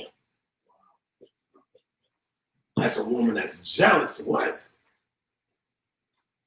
Wow. That's an evil thing that happened in jealousy. But when you see in a woman that wants to function and to be purposeful in the kingdom, because what is the first commandment of man? Fruitful and multiply. Be fruitful and multiply. It doesn't change. It just doesn't change. And any man that's sitting up there taking, pulling, extracting his loin and spilling seed is no different than a woman. that has an issue with being reproductive. See, this is the part of the Bible that we don't want to deal with. Because we think like Greeks and Romans and Westerners. We're here to multiply. We'll go back to Genesis. We have verse 4. And she gave him Bilhah, her handmaid, to wife, and Jacob went in unto her. And Bilhah conceived and bare Jacob a son. And Rachel said, Elohim have judged me, and have also heard my voice, and have given me a son. That woman prayed. Therefore, that woman prayed that her handmaid would get pregnant as if it was her getting pregnant by her husband. It's a whole nother level of unselfishness. I don't even know if selfishness got anything to do with this. I think this got to do with women who want to function in a natural capacity as a woman, not with the mindset of our enemies. Okay? See, our enemies built that mindset in us so they could control our population. That's right. See, I'm going to mess with your environment, I'm going to mess with your food, and I'm going to mess with your womb. Because I got to control the herd. Can't let y'all get back in your right mind. If I let y'all get back in your right mind, y'all going to go crazy. And I ain't going to be running this thing no more. Okay? Go ahead. verse 7. And Bilhah, Rachel's maid, conceived again, and bare Jacob a second son. And Rachel said with great wrestlings, have I wrestled with my sister, and have I prevailed? And she called his name Naphtali. That's some heck of competition, right?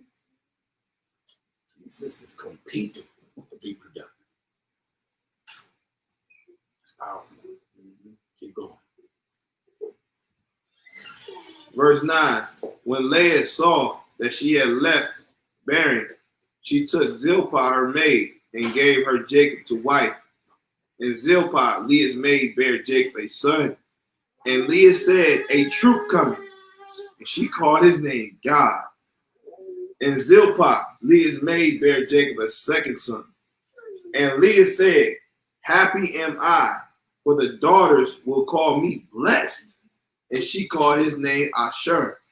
And Reuben went in the days of wheat harvest and found mandrakes in the field and brought them. We'll start right there. We'll start getting weird.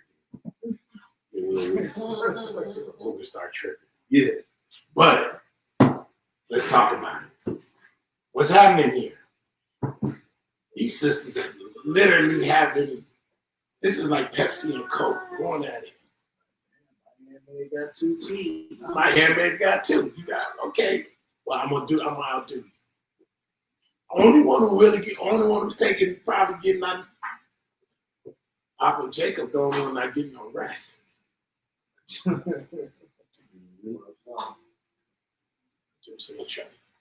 most of these women out here are saying what our fathers did. They're saying the Israelites,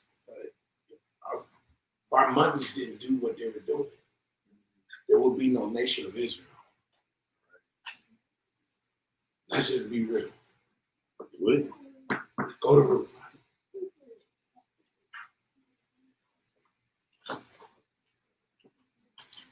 What we're trying to get to here is get everybody back in proper position and back in their right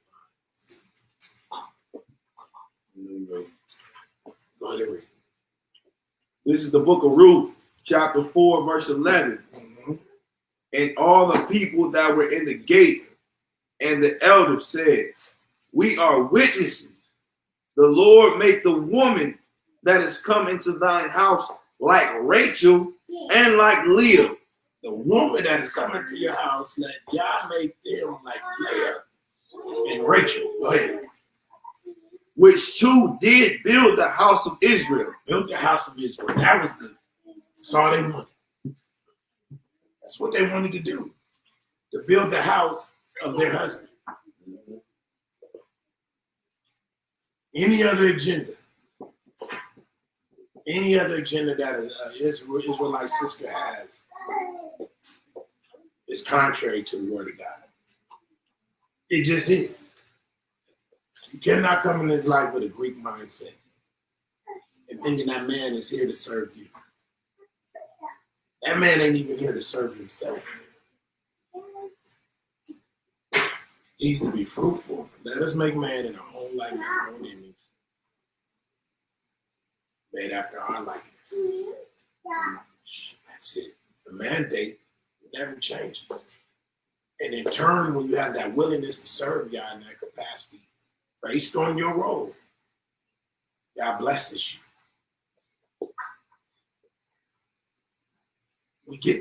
You get resources. Okay? We got any questions?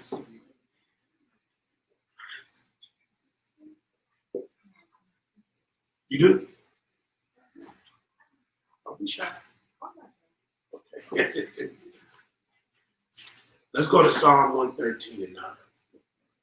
And what we're talking about here is we're talking about what is the purpose, what is the function of the Hebrew Israelite woman and the family apparatus. It's to build the house of men, not boys, but men. Okay? Okay. Now, mind you, for time's sake, I wasn't go down.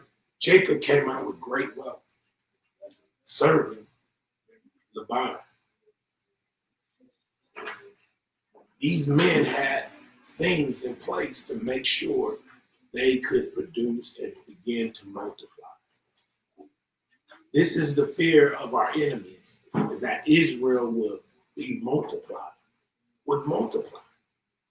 They know they can't stop us from multiplying, but they can stop our minds from thinking functionally and seeing sex and seeing the procreative nature of man and woman as something that they turn it into something perverse. There's no reason why, there's no doubt why they're pumping up Black Lives Matter, and it's really a Trojan horse for pushing a gay agenda of the Black community. It's to stop productivity. It's to stop Yah's original plan. Okay? They don't want the seed of the righteous in the earth. Go down to read 1:13 and 9, verse 9. Read the book of Psalms, chapter 13, 113, verse 9. He maketh the barren woman to keep house, and to be a joyful mother of children. Praise ye Adonai. Praise ye Adonai. To take a barren woman and make her fruitful. That sounds like something Yah wants to do, right? Mm-hmm. His plan ain't changed. Nothing changes. Okay? Go to 1 Timothy 2:15.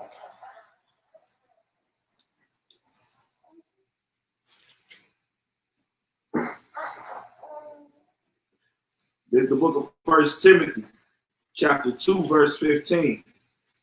Notwithstanding, she shall be saved in childbearing, if they continue in faith and charity and holiness with sobriety. So we see childbearing as a saving value for the woman. It creates her value because why? We go back to the original mandate. Be fruitful, multiply. See, the devil brings all of this. He skews all of this, right? And he turns it into something perverted, where it's just pleasure. It's not all pleasure. The pleasure is the pull on you so you'll be productive. Okay? Go to 1 Timothy 2:3. And for you sisters, this is what all of you should aspire to become when you get older. To help the next generation to make sure they do the same. 1 Timothy Yeah. I'm sorry, it's First Titus. I'm sorry. First Titus 2 and 3. Okay. It's the blueprint, right? Blueprint. This is the book of Titus, chapter 2, verse 3. The aged or mature woman, likewise, that they be in behavior as become holiness, not false accusers, not giving too much wine, teachers of good things. See, when the older women should be teachers of good things. If you sisters are teaching me anything contrary to being fruitful and multiply, the teacher gonna be teaching something. The master leaders walk alone. I'm just being real. If you're in conflict with this word, and what the purpose is for a man and a woman relationship, this walk is not for you. I'm just being real with you. A Hebrew man and woman. A Hebrew man and woman relationship. And what she should be a teacher of good things. What's that? That they may teach the young women to be sober, to love their husbands, to love their children. Stop. Repeat that one more time. What should the older woman be doing? That they may teach the young woman to be sober, to love their husbands, to love their children, to be discreet, chaste, keepers at home, good, obedient to their own husbands. Obedient. Now hold on. Should brothers be really teaching a woman on how to be obedient to themselves? They really should know. They really shouldn't have to. It's really a woman, a mature, well-aged woman's job to teach a younger woman how to do that. Okay? But the problem is there's not enough aged women to teach their husbands, to teach their little sisters or their daughters how to love their husbands and how to love their children. Okay? And that's just what it is. But this is all environment. I guarantee you. Environment is a big key. Environment's a major key.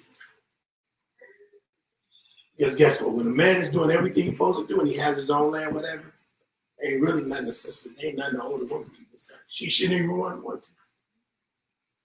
Right. What is he doing? Home? Clothes? You were bought with a price, you clothes. Yeah. What's the conjugal rights like? You know what I'm saying? She might say an older woman. How's he making you feel? She'll go crazy. Huh? She'll go crazy and start talking then. Right. If it's ever something like, girl, you know what I'm saying? That's when she said, you got you a good man. But a woman now tells us this, you got to come in. Well, he don't really listen to me. He's always out late at work. He never comes home. He never really spends time with me. You see what I mean? I wanted to go to Spain, but he said we can't go because, that is not the standard. That's not the Hebraic life. The older woman's supposed to be like. When your husband come in, how's your children? Are your children waiting at the door to welcome you? Huh? With the reverence. Oh, I'm talking about reverence. That's a bad word. With the reverence of a husband. As the master of his home. I got you. That's cool. No, you ready. But if that man has established the environment, then really, what? He's putting you in an environment where you can do what you want to. But if the womb of her mind is not aligned with the womb of her womb, she's going to produce monsters. That's going to be contrary to the productivity and the original mandate. marriage. You have to live. Okay?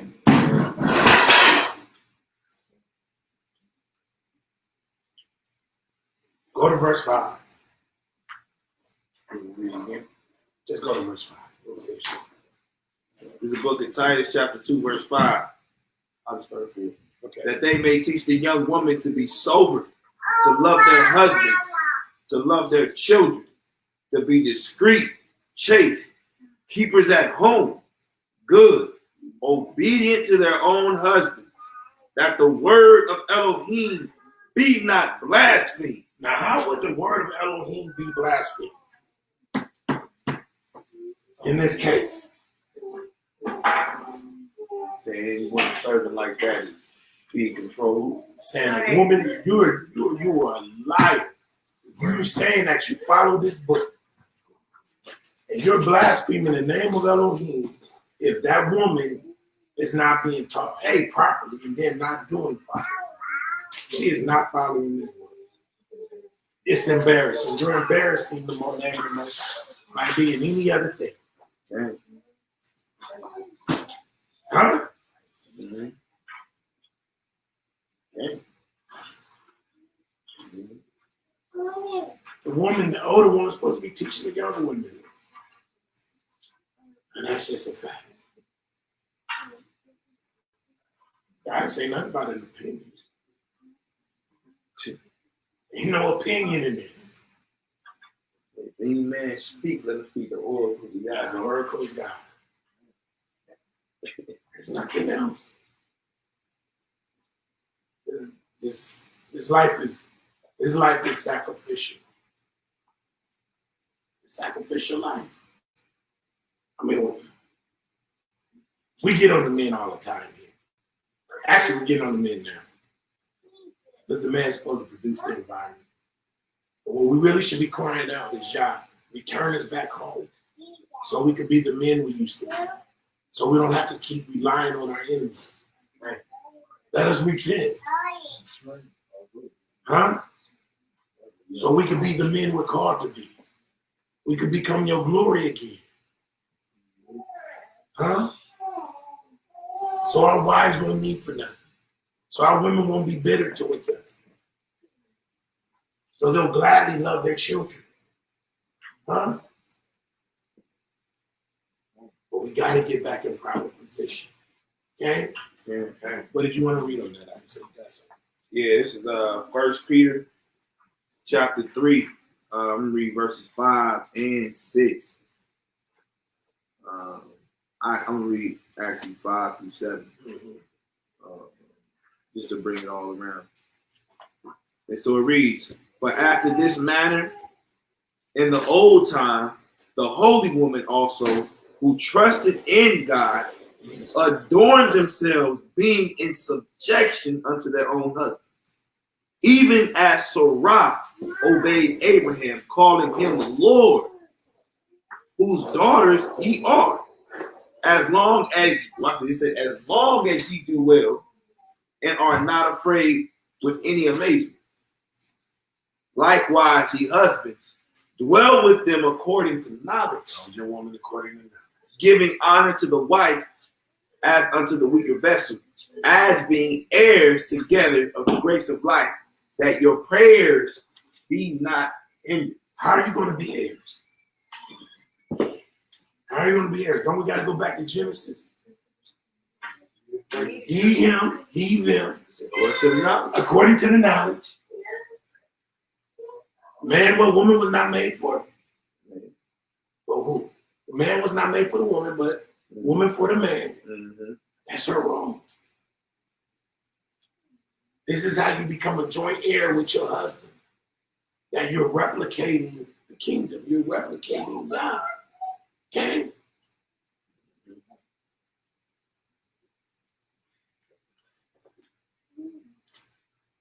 Read that one more time. Yeah, that's real good. Hallelujah. And the section is called Duties of Wives and Husbands. It says, this is 1 Peter chapter, matter of fact, can I start at 1? Did you read that thing too? This is 1 Peter chapter 3, verse 1. It says, "Likewise, ye wives, be in subjection to your own husbands, that if any obey not the word, they also may without the word be won by the conversation of their wives. Conversation in Hebrew is no meaning like let's talk. It's about her actions. Yep. It's not, don't have nothing to do with what she's saying. It has to do with what she's doing. Go ahead. Verse 2. While they behold your chaste conversations coupled with fear. I'll read that again. While they behold your chaste conversation being coupled with fear, whose adorning let it not be that outward adorning of plaiting the hair and of wearing of gold. Don't try to seduce them with your flesh. Or putting on of apparel.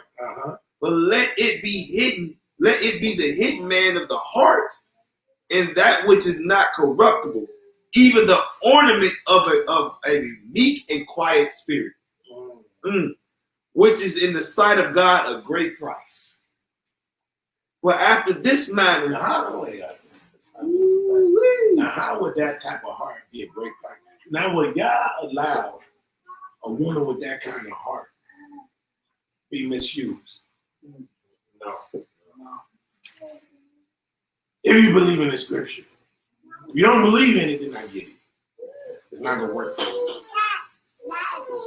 But if you believe, is y'all going to let that type of spirit be broken by a man?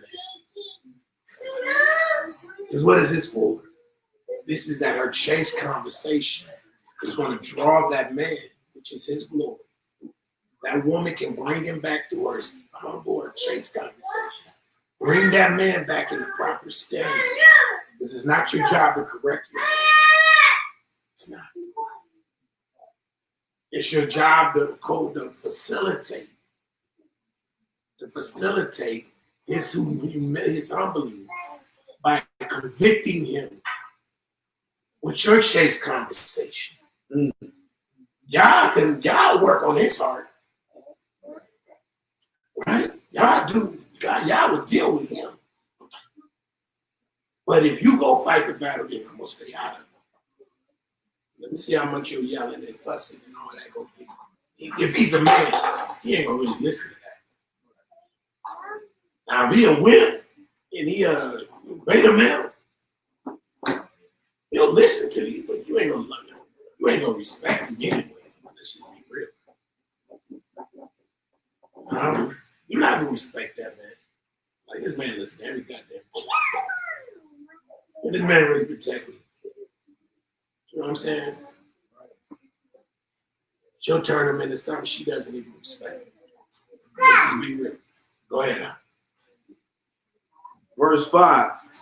For after this manner, in the old time, the holy women also who trusted in Elohim adorned themselves, being in subjection unto their own husbands. So it wasn't that they put on beautiful, dresses and garments and lion earrings, all that.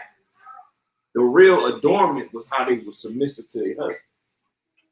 That's what earned them their respect and really honor. And the covering that they needed. Verse 6 says, even as Sarah obeyed Abraham. So that means sisters must go back to the time of Sarah to see how she, what did it say, obeyed Abraham? Sarah, Rachel, Leah. Calling him Lord. So she called this man master, yes. She said that was her master. Now, that's far-fetched for a lot of women in this time because they feel like they can't humble themselves to be called what it really is. That's your master. He owns you. Now, of course, it ain't how it was then because, let's be honest, we all been ran through different ways. So the bride price is not there anymore. But in all things, I'm supposed to be renewed, right? Praise God for redemption. You got a good buyback for you. Yeah. But nonetheless, it's telling you to look at your mothers of old and how they referenced and respected their husbands. And it said, watch this, he said, even as Sarah obeyed Abraham, calling him master, whose daughters you are. Mm-hmm. Y'all see, that's what y'all women call themselves, the daughters of Sarah, right? It says, as long as ye do well. Just like we're called the sons of Elohim as long as we keep his commandments. So you're considered the daughter of Sarah as long as you do well and are not afraid with any amazement. But likewise, ye husbands, you dwell with them according to knowledge. So what's knowledge? Just like it's a measuring stick for man, for a woman to look at a man and say he has to have this. Same thing for a woman. I mean, a man, look at the measuring stick. Would she be a value, a good asset to my kingdom? Right. She coming in your, she's supposed to be coming in your kingdom. And if a man is smart, he's going to examine what he brings into his home. Yeah. He's going to look at it and say, okay, all right, and make an assessment. Okay, she needs this, she's going to need this. Mm-hmm. You know what I mean? Like, she's done all that she can do. Mm-hmm. She's going to need my warmth. She's going to need my love. She's going to need my comfort. Okay. A man needs to know how to deal with a woman. We talk about a testimony, not being mechanical, not being that, but being able to deal with a woman in the spirit of love and understanding her. Okay? Okay. And so he has to deal with her according to knowledge. A wise man, before you even say I do, you should get to know that's what the courting phase of a woman is, really. Mm-hmm. Is that you're able to deal with her according to knowledge. You're able to vet her. You're able to look at her and really know what is the things, what's her environment. How does she grow up? You see what I mean? And based on that knowledge, what you know about her, you're going to know what she can need. And you're going to say, hey, I can't deal with that. But how many men are really doing that? How many men are dealing with their wives according to knowledge? And not feelings, but knowledge. You see? Because guess what? That woman she's a walking body of experiences, good and bad.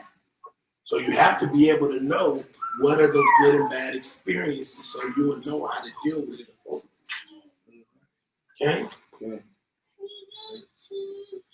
Let's go to, and I have some other scriptures I want to go to, but man, that was a clock about that. Let's go to Ephesians 5. Remember, at the end of the day, what this is about, the woman becoming the glory of the man. That's the job of the Israelite woman. When it's all said and done, she's to bring glory to that man. That man is to bring glory to God. Okay? Okay.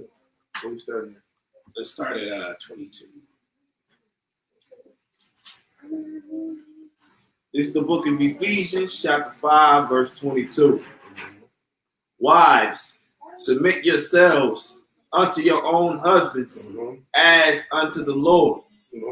For the husband is the head of the wife, even as Christ is the head of the church. He is the Savior of the body. So Mashiach is the Savior of the body. The man is the Savior of the woman, believe it or not.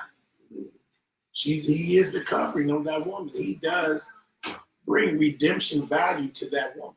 That goes back to Psalm 113. Go to Psalm 113. Go ahead.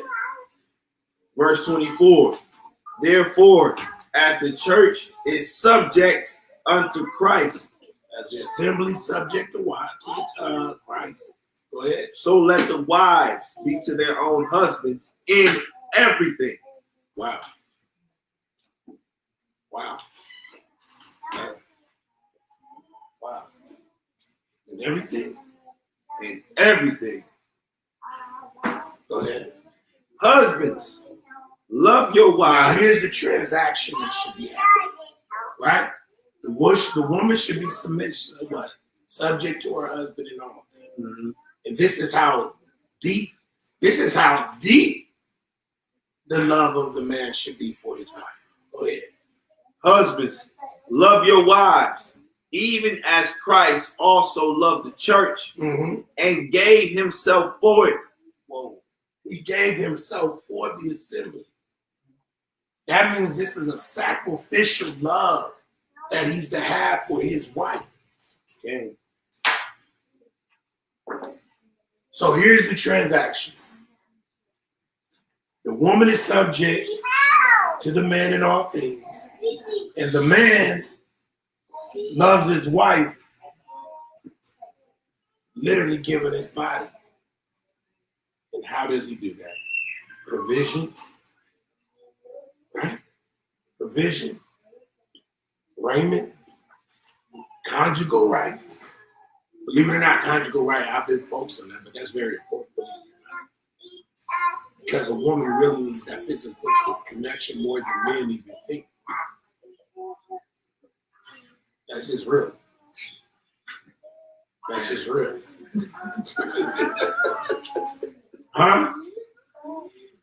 And a man has to be able to give that, supply that woman with those things, because that's how she is. That's how she knows that connection needs to be made. But that man has to love his wife, even as how Mashiach loved the assembly, giving his own life for that, right? So this is the sacrificial element of the husband. Okay? Go ahead. 26, that he might sanctify and cleanse it with the washing of water by the word. By the word, go ahead. That he might present it to himself a glorious church. Wow. Now, the man is supposed to take this woman and wash her and cleanse her, because this is his glory. So if your woman, if you're not capable or inadequate in being able to present this woman in a fashion that she becomes glorious, and she learns, and she begins to emanate from being washed by this man and being covered by this man, you're probably not really good at doing it. Keep going.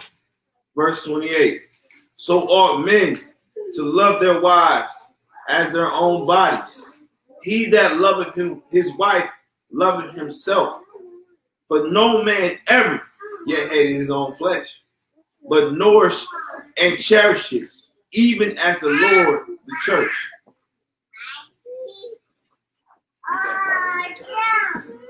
So ought men to love their wives as their own bodies. He that loveth his wife loveth himself. For no man ever yet hated his own flesh, but nourished and cherished it, even as the Lord the church. Can a man truly say, and this is the real problem with Negroes and got problems with their women. They don't love themselves. They don't love themselves. This goes back full circle. What Nasi was saying.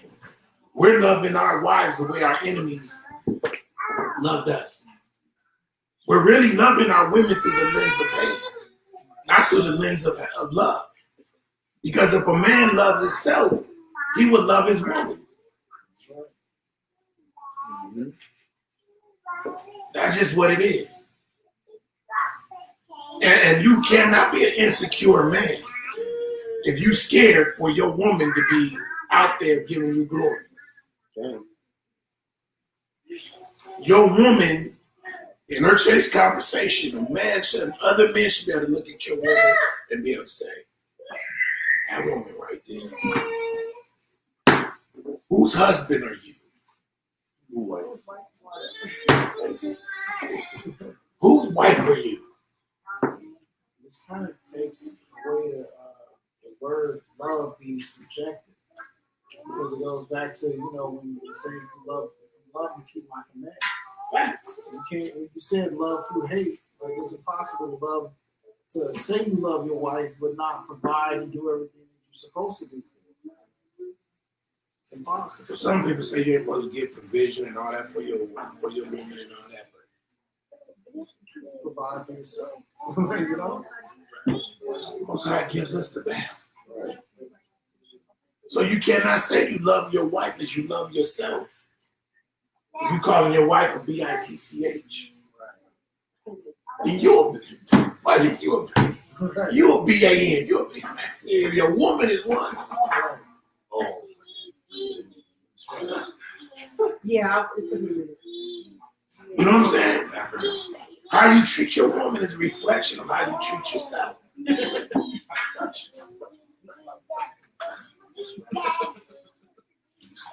I don't know about anybody. I don't know about any man, but I like my woman. I want her to be modest, but I want my woman to look good. I want her to be happy. I want her to be fed. I surely don't want to complain talking about this nigga can't even buy me a happy meal.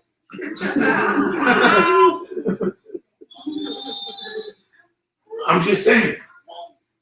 You know what I mean? A woman should not be able to, nobody else should be able to bring a relevant accusation against you via your behavior, the way you treat your woman.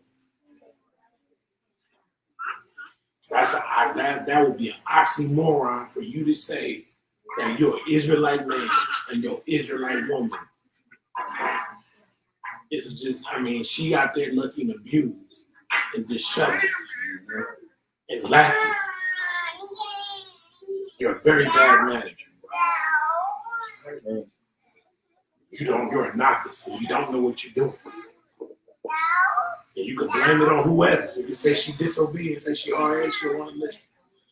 But at the end of the day, bro. Disobedient, hard-headed, Right. no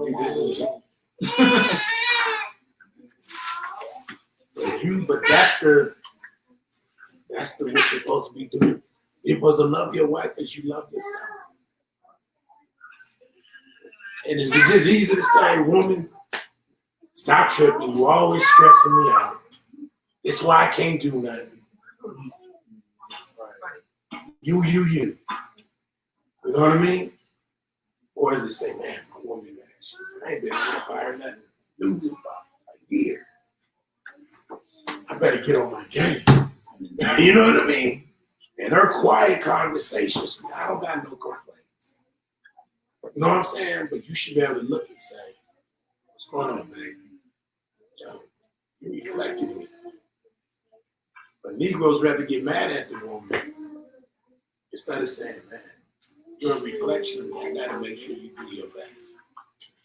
I'm going to you got some issues with communicating. The way you dress, the way you carry yourself. When we're out among people, how are you conducting yourself? Huh? Mm-hmm. And if you're not happy, then something in me's not happy. That should be a gut check for you as a man. Huh? Mm-hmm. You're being real. Go ahead and read. Verse 29. For no man ever yet hated his own flesh, but nourish and cherish it, even as the Lord the church.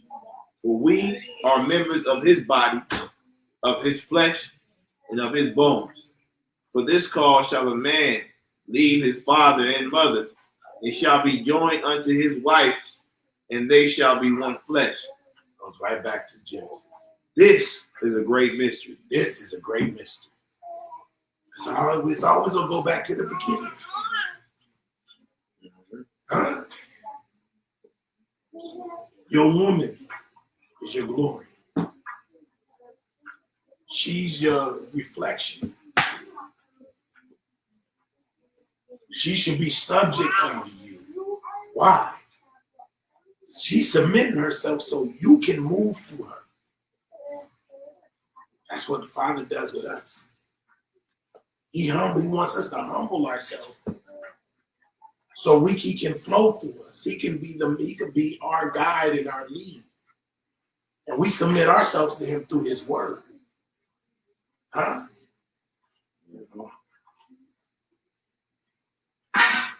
We're supposed to be reflecting the kingdom in our relationship. Go ahead. This is the book of Sirach, chapter 26, verse 1. It says, blessed is the man that have a virtuous wife, for the number of his days shall be doubled. A virtuous woman rejoiceth her husband, and he shall fulfill the years of his life in shalom. A good wife is a good portion, which shall be given in the portion of them that fear Yah.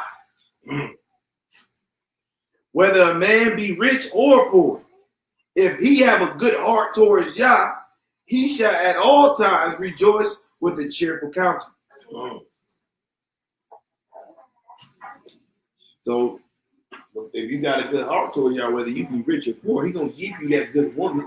Either that be to multiply what you already got, or to, if in the case of you being poor, He got nothing to give you, a woman that's gonna help build you up.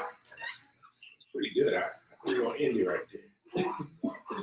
I have more to say, but for the sake of time, we'll talk 4 o'clock. No. 4. The glory of a man is his woman, and that's the purpose and the function of the Israelite. When it's all said and done, that man should see his woman as his standard. But his standard, his relationship with Yah, how vertical it is with Yah, is how vertical it's going to be between him and his wife. That makes sense. Mm-hmm. If there's issues in the family, that's one thing. You work through those things. But when that woman is hindering the man, that has to be fixed. That doesn't get fixed, then that's going to cause the decay of the home from the inside out. If the man is not operating, functioning properly with Yah, it's a good chance there may be something going on with him being able to have the proper reflection of Yah. Does that make sense? So we got to understand that the Hebrew Israelite intentionally suffered with us with everything because she's our glory. Right? If our women are not able to be glorious, then it goes to show that we're not glorifying our master. So a man should see through the lens of his capability to be a man based on how his wife responds to his instructions. Okay? And how much she wants to replicate him. I want to be a God with you. Because when I see you, I see the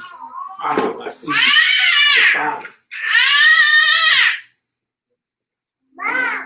And so that's where our mindsets have to be as Hebrew men. That's where we should be. But anyway, that's it. You got any comments or questions on the lesson?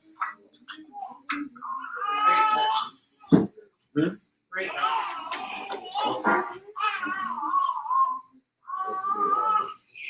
It's impossible.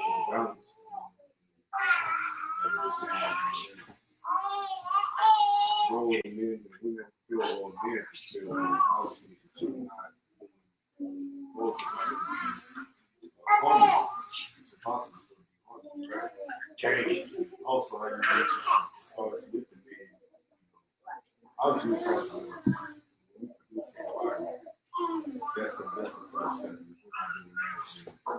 You can't expect to have. And that's what I think the challenge of Israelite men is to realize is that we're not in a place. I'm saying us individually, we most definitely have brothers that are doing better and greater than us because they understand conceptually that this is what I need to do as a man. I provide, I give resources so I can create an environment that is productive. Okay? But us as a nation, we're not able to really do that because we've been exiled from our land. Okay? And so we get frustrated with our sisters because we're telling them to go against their nature. To go against their nature, knowing that there should be something more that they should have. Because don't think these women are not comparing their lives against the other nation's women. They are, and they're measuring our ability to manage them against how other men are managing the affairs of their lives. It's unfair to tell a sister to downplay her capacity as a woman just to feed your ego. Right? I mean, it's just you're telling a woman to go against her nature. You really are. And so we're not like I'm saying, that's why I really wanted when we went over the curses. I really wanted to deal with and show that these are based on situations, conditions, and environment. The behavior we're getting out of our women is not because they're just aloof. It's not just because they're just totally dismissive of their men. And then I think the saddest part about it is that men are complaining to the women, and the women are looking at the men like, wow, you sound like me. Right. You're whining. I mean, you got more men gossiping now than you've ever had. Men have become gossipers. I look on Black YouTube, and men are literally gossiping. Now you got Israelite men literally gossiping about women. And to me, that's feminine. You know, men are here. We're supposed to create and generate solutions. We're supposed to see a problem, and we're supposed to address it and fix it. And that even means if we gotta lay down our lives doing it. Eventually, this may lead to bloodshed. It may lead to bloodshed from some men. Enough of it, some of us. But we gotta understand that price will have to be paid if another generation is going to come out of this place. Blood is going to be required. I just believe that's what it's going to come down to. But remember, Hamashiach laid down his life for his people. And there's just no greater love. And having that type of sacrificial mindset will put yourself in a spiritual mindset to where you're not compelled by emotions. You're moved by purpose. You know what I'm saying? I gotta do this because this is purpose. I can't wake up because I cannot go to work because I feel so. You know what I mean? I cannot protect my woman because she should be able to understand that I may die. You know what I mean? Eventually, we're gonna have to fight that fight. Whatever that means. I don't know what that means totally. But this is what has positioned other people around us is that willingness to pay that price. Okay? But other than that, is there any other comments, statements? Y'all good? All right, with that we say Shabbat Shalom. Shabbat Shalom. Hallelujah.